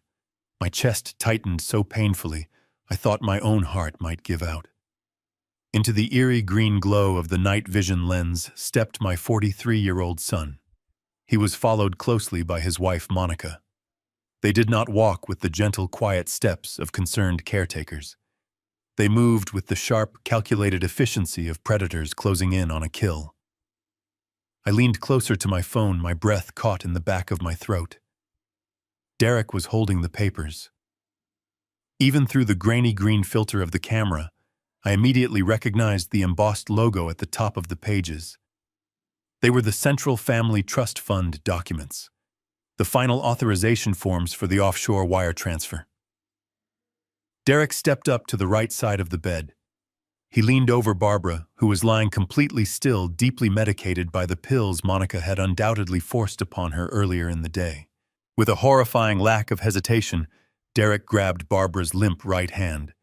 He pulled a small, dark ink pad from his pocket.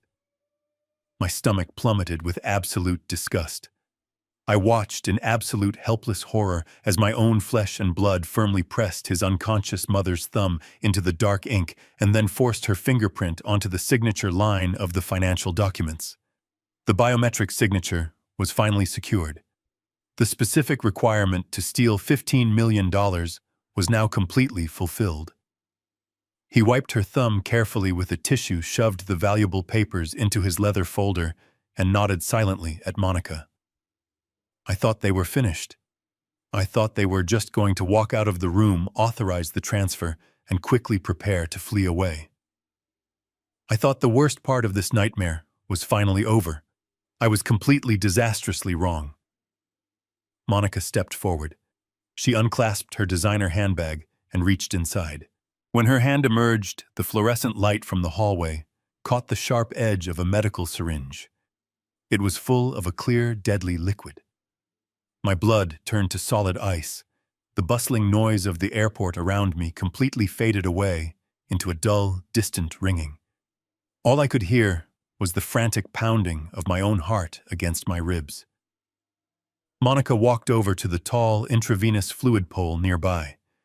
She tapped the plastic tubing with her manicured fingernail, found the injection port, and seamlessly slid the needle in. The horrifying realization hit me with the force of a freight train.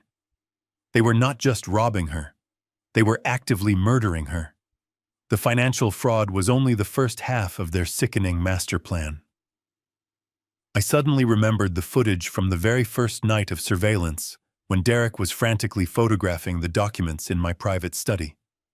He had spent a significant amount of time studying Barbara's comprehensive life insurance policy, the policy that guaranteed a $3 million payout. The liquid inside that syringe was not a simple sedative. It was a concentrated lethal dose of a heavy cardiovascular depressant, likely obtained through Derek's shady underworld connections. Monica was pumping it directly into my wife's bloodstream to induce a massive, fatal heart attack. Because Barbara had recently suffered a mild stroke, the local medical examiner would never suspect foul play. They would look at her medical history, look at her fragile state, and write it off as a tragic natural complication. Derek and Monica would then perfectly play the roles of the devastated, grieving children in front of everyone. They would collect the $15 million from the offshore account, and then they would collect an additional $3 million from the life insurance company. They had planned the perfect, untraceable crime, and they were executing it right in front of my eyes. The sheer, calculated evil of it paralyzed me for a fraction of a second. This was the boy I had taught to walk. This was the woman he had chosen to love. And they were standing over the woman who had brought him into this world, calmly administering a lethal injection just to pay off debts. She did not hesitate. Monica pressed the plunger down, pushing the clear liquid into the intravenous line. Every millimeter that the plunger moved closer to the barrel was a second stolen from Barbara's life. I watched the deadly substance travel down the clear plastic tubing, inching its way toward my wife's fragile veins. The cold reality of the situation completely shattered my paralysis. I was thousands of miles away in their minds, but in reality, I was only a 40-minute drive from my front door. I backed out of the camera application. My hands were shaking so violently now. I almost dropped the encrypted device onto the linoleum floor of the terminal. I opened my contacts list and bypassed my lawyer, bypassed my friends, and bypassed the local emergency dispatch number. The local police would be completely useless right now. By the time the paramedics arrived, the drug would have done its irreversible damage. Barbara would be gone. I needed the federal trap to snap shut right this very second. I tapped the secure number for Special Agent Mitchell. I abandoned my vintage leather suitcase right there, turned my back, and broke into a full sprint toward the exit. Mitchell picked up on the first ring. I did not even say hello. I was practically shouting into the microphone as I dodged a group of startled flight attendants in the terminal concourse. "Mitchell!" I yelled, my voice cracking with absolute panic. "They did it! They just took the thumbprint, and Monica just injected a heavy dose of something directly into her intravenous line. You need to breach the house right this second. Send an ambulance immediately. They are trying to induce a fatal heart attack." Mitchell's voice was instantly stripped of any casual tone. It was the sharp, commanding voice of a federal agent entering a combat zone. "We are already moving, Richard. The biometric signature just hit the honeypot server. We have the wire fraud secured. I am signaling the tactical units stationed at your perimeter right now. A medical trauma team is exactly 3 minutes away from your front gates." "Where are you?" I burst through the automatic glass sliding doors of the departures level, hitting the humid Texas night air. "I am sprinting through the parking garage." I told him, fishing my car keys out of my pocket with trembling fingers. "I will be there as fast as this car can physically move. Do not wait for me. Break the damn doors down and save my wife." I hung up the phone and threw myself into the driver's seat of my sedan. The engine roared to life with a violent twist of the key. I slammed my foot onto the gas pedal, the tires screeching loudly against the concrete floor of the parking structure. I tore out of the garage, ignoring the toll booth, completely smashing right through the wooden security barrier. The splintered wood bounced off my windshield, but I did not even flinch. I merged onto the interstate, pushing the speedometer needle past 90, then 100 miles an hour. The world outside my windows became a blurry, continuous streak of orange streetlights and dark shadows. Every single bump in the road sent a jarring shockwave up my spine, but the physical discomfort was completely irrelevant. My entire existence was focused entirely on the terrifying countdown ticking away in my head. A cardiovascular depressant acts with terrifying speed. I knew the medical trauma team was close, but were they close enough? If Barbara's weakened heart stopped beating before they could administer the counteracting agents, all the federal arrests and all the seized money in the world would not matter even a single bit.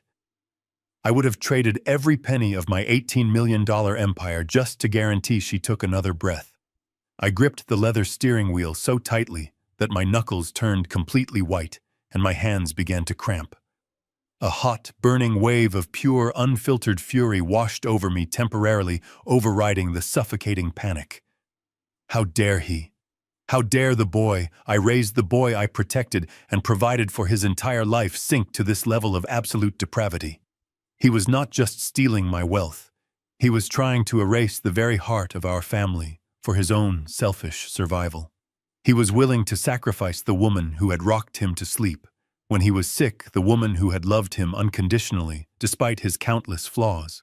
I swerved aggressively between two large semi-trucks, the blaring horn of a startled driver echoing loudly into the night. I did not care about the danger.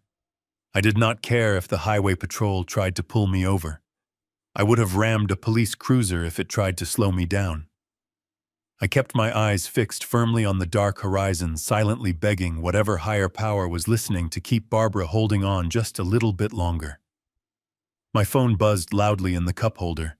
I grabbed it without looking. It was Mitchell again.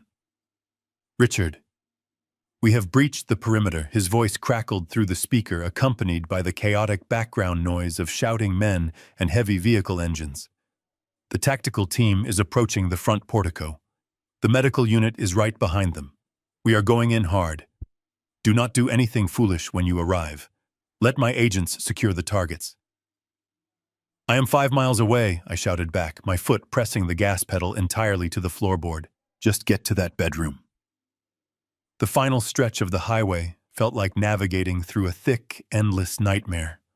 Time seemed to warp and stretch, every second stretching into a painful eternity.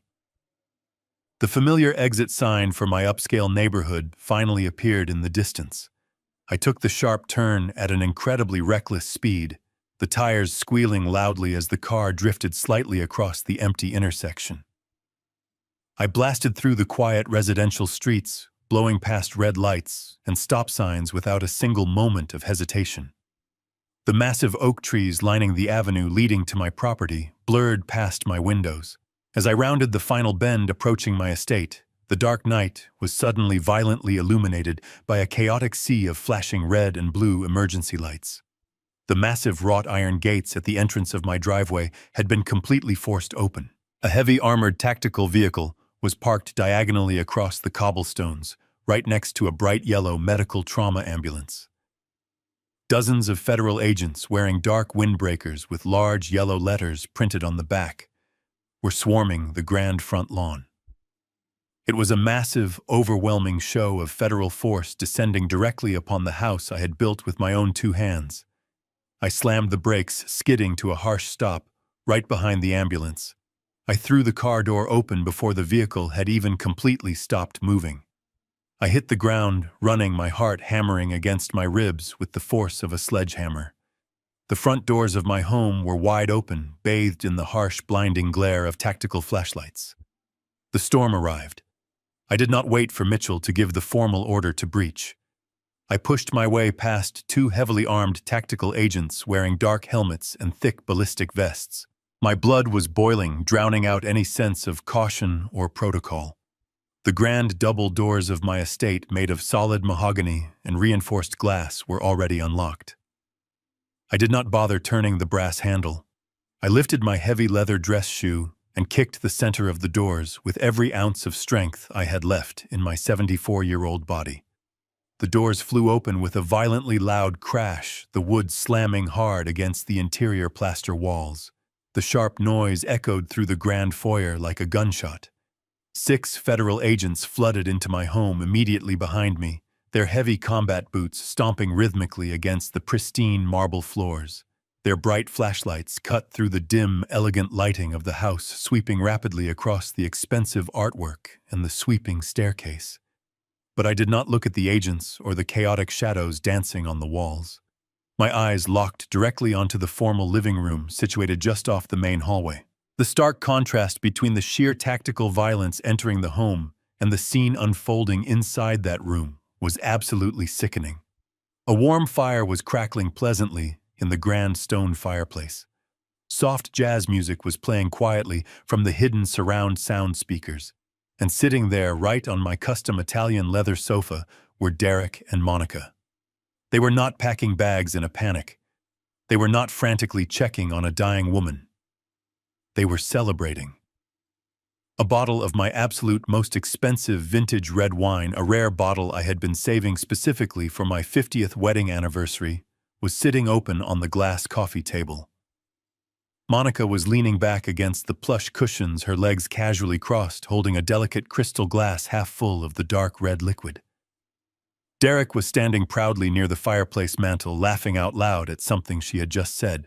He held his own glass raised high in the air, captured in the exact middle of a victorious, arrogant toast. They looked completely relaxed, incredibly smug, and entirely confident that their horrific master plan had worked perfectly. They thought they had just safely secured $15 million and permanently eliminated the only witness. They truly believed I was thousands of miles away, trapped in a metal tube flying through the dark sky, completely oblivious to the brutal slaughter happening in my own bedroom. The exact moment the front doors crashed open, Derek froze completely solid. The arrogant, victorious smile instantly melted off his face, quickly replaced by a look of sheer, unadulterated shock. His crystal glass slipped from his trembling fingers, shattering into dozens of sharp, glittering pieces against the stone hearth, splashing expensive red wine all across the antique Persian rug.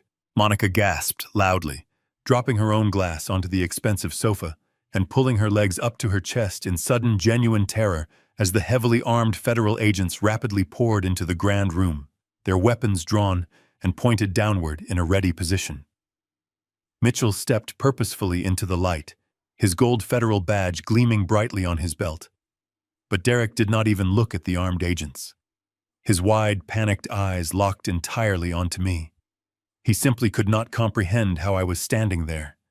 His brain simply could not process the impossible, terrifying reality of his father standing right in the foyer when he was supposed to be halfway to New York. But Derek was a highly seasoned manipulator. His criminal survival instincts kicked in with a terrifying, almost inhuman speed.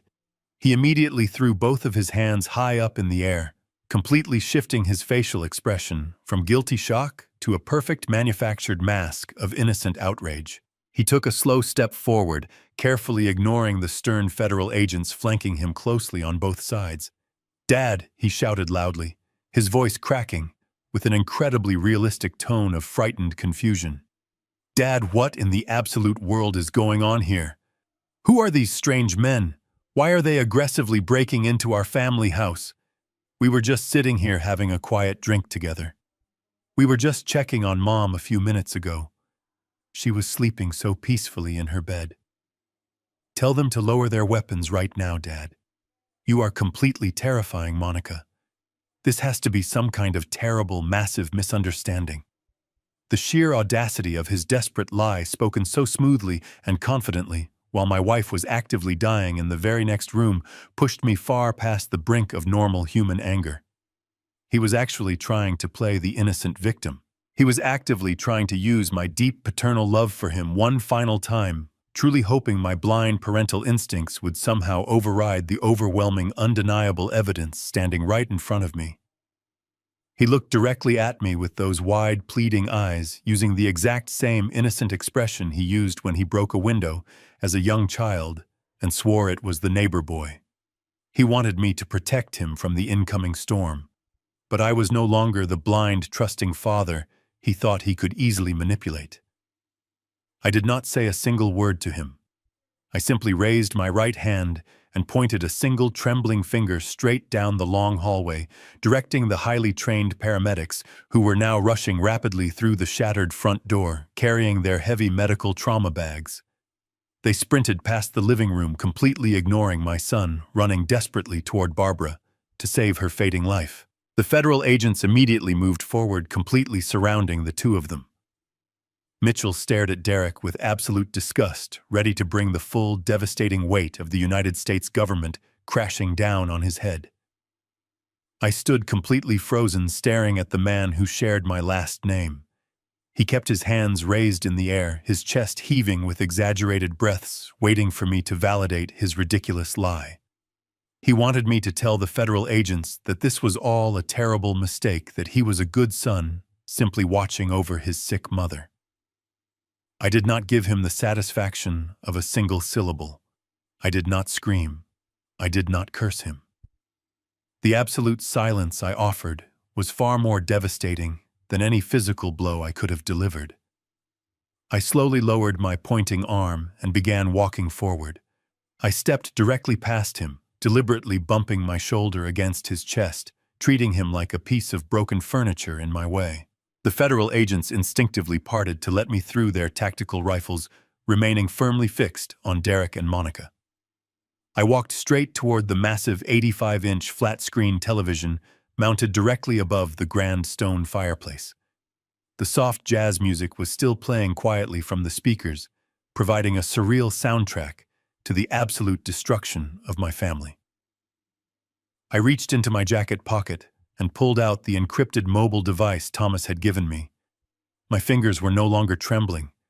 The suffocating panic that had gripped me during the drive from the airport was completely gone, replaced by a cold, surgical precision. I tapped the screen, navigating to the saved video files. I swiped down on the control panel and selected the wireless casting option. The massive television screen above the fireplace instantly flickered. The peaceful landscape painting that usually served as the screensaver disappeared, replaced by a momentary black void. Derek slowly lowered his hands, his manufactured expression of innocent confusion beginning to crack at the edges. He took a hesitant step toward me, his voice losing its confident volume. "Dad, what are you doing with that television?" he asked, a genuine note of nervous anxiety finally bleeding into his tone. I did not answer him. I simply pressed play on my device. The 85-inch screen suddenly exploded into brilliant high-definition clarity. The night vision filter cast a sharp green glow across the formal living room. The footage was completely undeniable. It was not a grainy, ambiguous security camera feed. It was a flawless 4,000-pixel window directly into their darkest sins. The video showed my vulnerable wife lying unconscious in her bed. It showed Derek leaning over her with a cold, predatory focus. The high-definition microphone built into the hidden camera captured every single sound with terrifying clarity. The rustling of the heavy comforter echoed loudly through my expensive living room speakers. We all stood in absolute silence as the giant screen broadcasted Derek grabbing his mother's limp hand. We watched him press her thumb into the dark ink pad and forcefully stamp it onto the bank documents.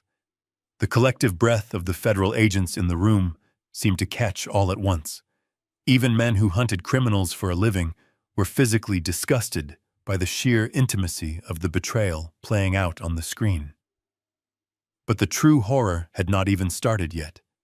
The video continued to play. The camera focused perfectly on Monica as she stepped forward into the frame. The sharp metallic glint of the medical syringe in her hand was magnified beautifully on the massive television.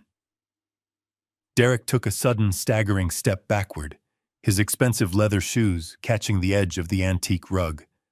He bumped heavily into the sofa, his eyes locked onto the screen in pure, unadulterated terror. He was watching his own damnation broadcast in perfect clarity. Then the audio delivered the final, fatal blow. Monica's voice, captured perfectly by the hidden microphone, echoed through the grand living room with a chilling, sociopathic casualness. The words bounced off the marble floors and the high ceilings, completely shattering any remaining illusion of a loving family. "Pump another 5 milliliters," the digital voice of my daughter-in-law instructed coldly through the speakers. "She is done." I paused the video right there, leaving the massive image of Monica holding the lethal syringe frozen on the screen. I finally turned around to look at them. The transformation was absolute. The arrogant, smug confidence that had radiated from Derek just 3 minutes ago was entirely eradicated. The color had completely drained from his face, leaving his skin a sickly white. His jaw hung open, but nothing came out. His chest rose and fell in rapid, shallow gasps as the horrifying reality of his situation violently crushed the breath out of his lungs. He was trapped. There were no more lies left. The plausible lie he had carefully constructed to manipulate his foolish old father was shattered into a million irreparable pieces right in front of the Federal Bureau of Investigation. Monica reacted entirely differently. The moment her own voice echoed through the room ordering the execution of my wife, the fake, terrified victim routine vanished. She realized the game was completely over. She did not express remorse. She did not cry for forgiveness. Instead, she dropped her crystal wine glass onto the cushions, stood up straight, and let out a piercing, hysterical scream. "I want a lawyer," she shrieked, her voice echoing wildly in the large room. "Do not say another word, Derek. I demand legal counsel right this second. You cannot use that illegal recording." This is a complete violation of my privacy. Special Agent Mitchell simply crossed his arms over his chest, a grim, satisfied expression settling onto his weathered face. He looked at the frozen image of the attempted murder on the screen, and then he looked down at the hysterical woman screaming about her privacy rights. Mitchell slowly shook his head thoroughly, disgusted by the sheer lack of basic human decency standing in my living room. The trap had not just closed around them, it had completely crushed them. The shrill echoes of Monica demanding legal counsel bounced off the mahogany walls, a pathetic sound sharply contrasting with the heavy silence of the federal tactical team. The agents did not flinch or lower their weapons. They simply stared at her with the cold detachment of professionals who had seen every possible reaction from guilty criminals caught in the act. But while Monica wrapped herself in a delusional cloak of entitlement, the remaining fragments of Derek's false confidence entirely evaporated. He looked at the massive television screen frozen on the image of his wife holding the lethal syringe over his unconscious mother, and then back at Special Agent Mitchell. The gravity of the situation finally crushed the air from his lungs. His trembling legs gave out. Derek collapsed onto the expensive Persian rug, falling to his knees. The sudden impact sent a dull thud vibrating through the wooden floorboards. He knelt there amidst the shattered glass of the vintage wine bottle, unable to find the strength to stand back up on his feet, the dark red liquid seeping into the fabric around his knees like a pool of blood. He looked up, his face slick with a cold sweat. The arrogant hedge fund manager was completely gone, replaced by a terrified, blubbering child, grasping blindly for a lifeline that no longer existed. "Dad, you have to listen to me," he pleaded, his voice cracking. "I was completely desperate. You do not understand the people I was dealing with. My fund collapsed. I made some terrible trades with money that belonged to a violent international cartel. They found me. They threatened me. They told me that if I did not pay them back $15 million this week, they were going to brutally murder me and Monica. I had absolutely no other choice. I just needed to borrow the money from the trust to save my own life. I was going to figure out a way to pay it all back, I swear to you. I just needed to borrow it." I stood completely motionless, looking down at the pathetic creature kneeling in the spilled wine. A few hours ago, hearing him talk about cartel death threats might have triggered a desperate protective panic in my chest. A few hours ago, I might have frantically tried to figure out a way to shield him from the consequences of his own disastrous actions. But the man looking at me now had permanently severed that sacred bond the exact moment he allowed a needle to be pushed into my vulnerable wife's vein. There was no pity left inside me. There was only a cold, barren wasteland where my paternal love once resided. I looked at the tears streaming down his face and felt absolutely nothing but a profound, overwhelming disgust. "Borrow it," I repeated, my voice dropping into a low, dangerously quiet register that immediately silenced his pathetic sobbing. "You thought you could just borrow $15 million from the family trust and simply walk away. You thought you were outsmarting a tired old man who did not understand modern finance." I took a slow, deliberate step forward, forcing him to crane his neck backward to look me in the eyes. I wanted him to feel the absolute crushing weight of his monumental failure. "You did not outsmart anyone, Derek," I told him, my words slicing through the heavy air like a sharpened blade.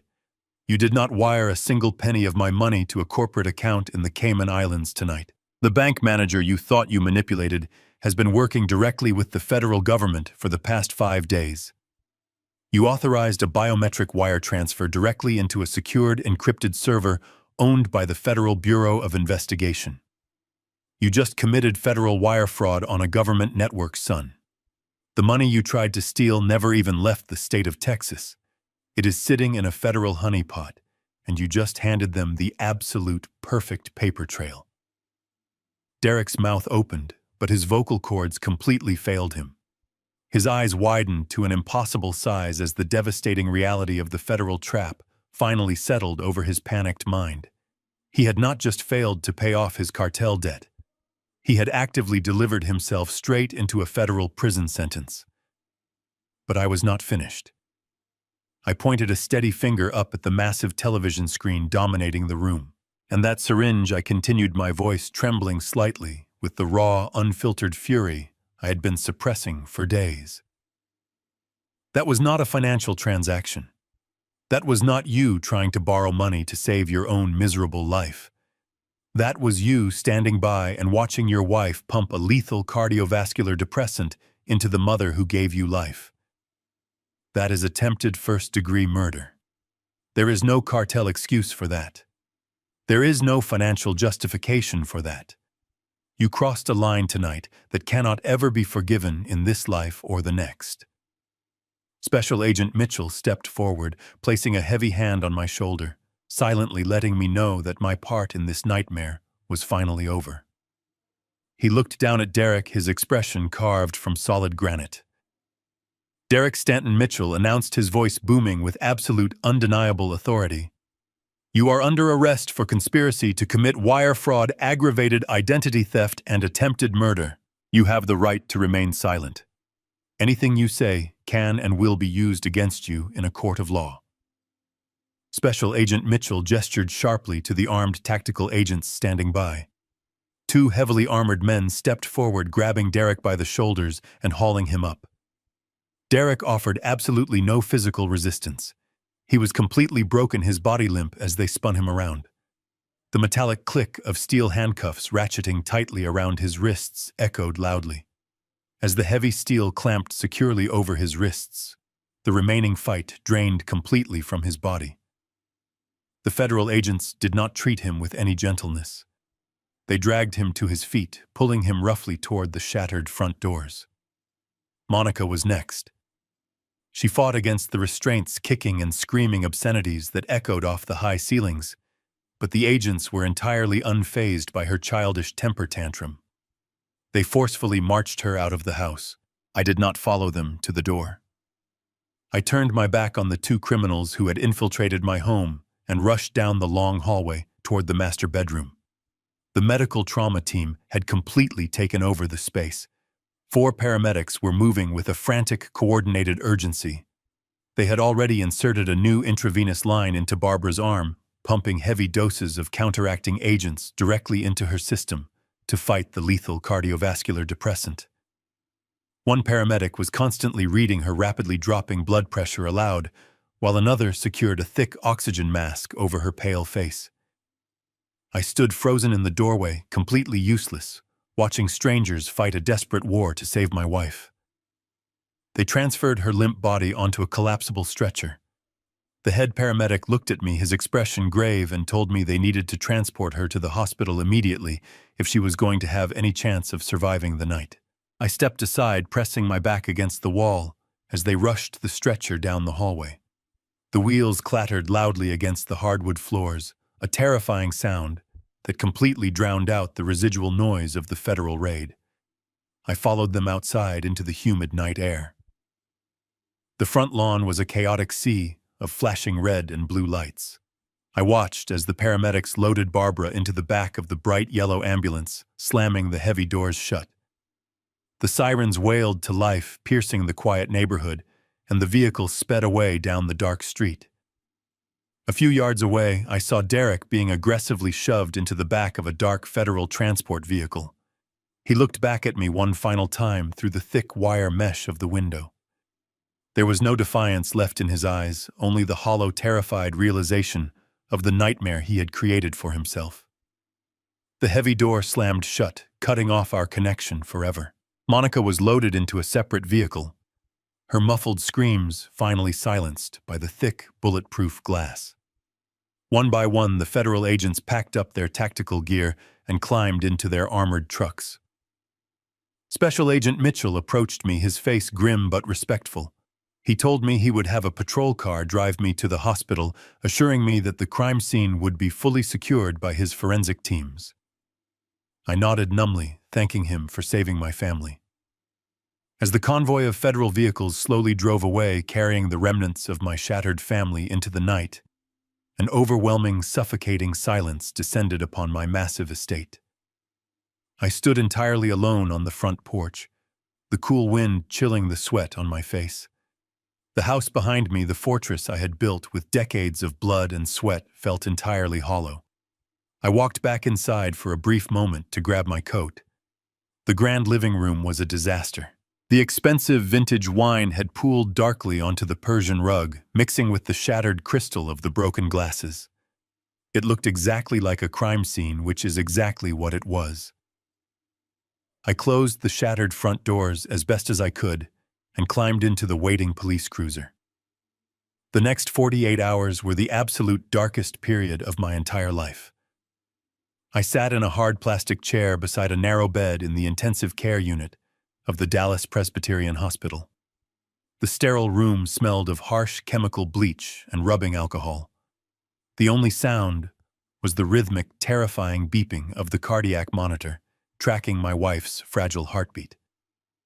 The doctors had been brutally honest with me. They said the paramedics had administered the antidote just in time to prevent a massive cardiac arrest, but her system was incredibly weak. The heavy dose of the depressant had strained her internal organs to the absolute limit. It was entirely a waiting game. They could not predict if she would wake up or if her brain had suffered irreversible damage from the lack of oxygen. I sat by her side, holding her cold, frail hand in both of mine. I did not eat. I refused to sleep. I just stared at the steady rise and fall of her chest under the thin hospital blanket. In the quiet solitude of that sterile room, the massive, crushing weight of vulnerability finally broke me. I was a man who had commanded thousands of workers, negotiated multi-million-dollar contracts, and built skyscrapers that touched the clouds. But in that small hospital room, all my wealth and all my power were completely useless. I could not buy her a single extra breath.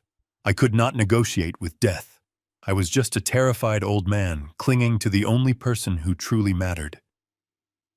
On the morning of the third day, the bright Texas sunlight began to filter softly through the sterile hospital blinds.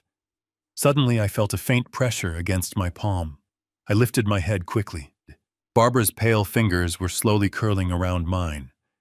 Her eyelids fluttered several times before she finally opened her eyes. "Richard," she whispered, her voice raspy. My chest heaved with a massive sob of pure relief. I leaned down and pressed my forehead firmly against hers. I told her she was completely safe, that the terrible nightmare was finally over. The doctors declared the toxic chemicals had fully cleared her system. We survived. But as I held her hand, I knew our family was permanently broken beyond all possible repair. 6 months passed since that terrifying night. Winter brought a cold chill to Texas, but the true cold resided inside the federal courthouse in downtown Dallas. I sat in the front row of the polished mahogany gallery holding Barbara's hand.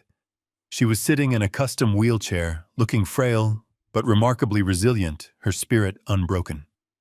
We watched as the heavy wooden doors swung open and the bailiff escorted our former family into the room. Derek was no longer wearing his expensive tailored suits. He was dressed in a standard-issue bright orange jumpsuit, his wrists and ankles bound by heavy steel chains that clanked loudly against the floor.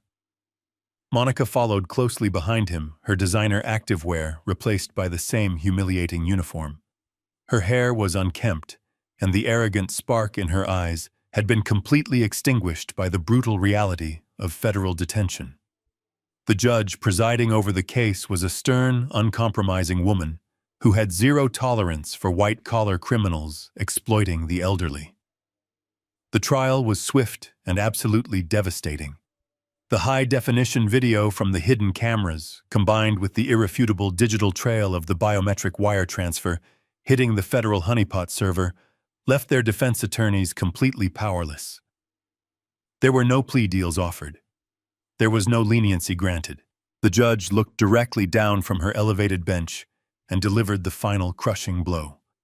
Derek was sentenced to 25 years in a maximum security federal penitentiary without the possibility of early parole.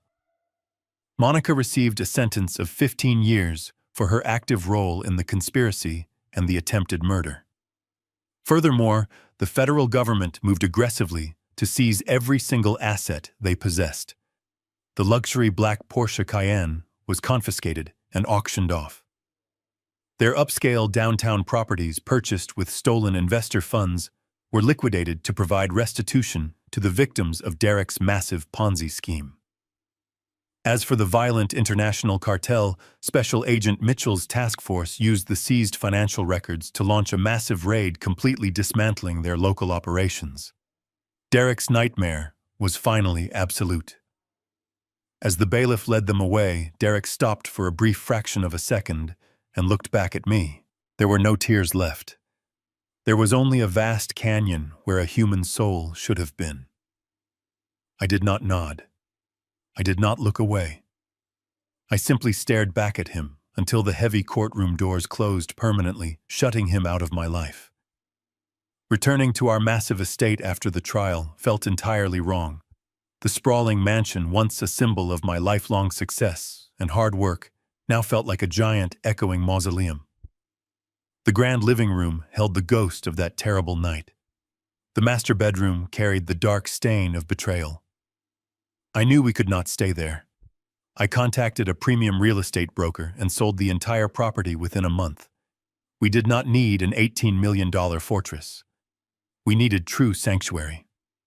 I moved Barbara and myself into an exclusive high-security luxury assisted living community on the quiet outskirts of the city. It was a beautiful, sprawling campus surrounded by lush gardens, walking paths, and tranquil water features. More importantly, it had a highly trained 24-hour medical staff and a security perimeter that rivaled a military installation. Nobody could get through the front gates without my explicit personal authorization. For the first time in almost a year, I could finally sleep through the entire night without keeping one eye open. Barbara's health steadily improved in this peaceful environment. The color returned to her cheeks, and her warm, gentle smile came back to life. But there was still the matter of the $15 million. The money that had almost cost my wife her life had been officially released back into my full control by the federal government. I could not simply put it back into the family trust. The very concept of a family trust had been completely poisoned for me. I wanted that money to serve a higher purpose. I wanted it to be a shield for those who could not defend themselves against the wolves in sheep's clothing. I scheduled a meeting with my estate attorney, Arthur, and the security expert, Thomas. Together, we established the Stanton Protection Foundation. I entirely funded the organization with the $15 million. Our mission was very specific. We provided elite, completely free legal representation and private investigation services for elderly individuals who suspected they were being financially abused by their own family members. We hired top-tier forensic accountants to track missing funds and relentless lawyers to prosecute the abusers. Whenever an old man noticed his bank accounts draining, or an elderly woman felt frightened by the adult children forcing her to sign documents, our foundation stepped in with overwhelming force. We became the ultimate nightmare for greedy heirs. My definition of legacy fundamentally changed over those 6 months.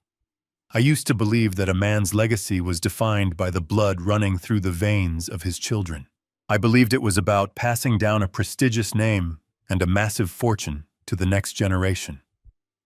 I was wrong. True legacy is the tangible good you leave behind in the world. It is the lives you manage to protect and the justice you help deliver.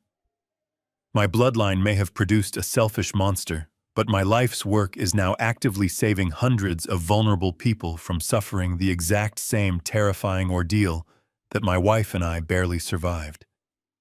I had to send my only son to federal prison to protect my wife. It was the hardest thing I've ever done, but I'd do it again in a heartbeat. Love requires boundaries, and sometimes the people who share your blood are the most toxic.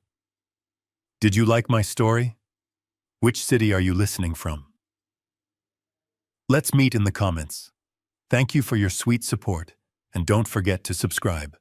With love and respect.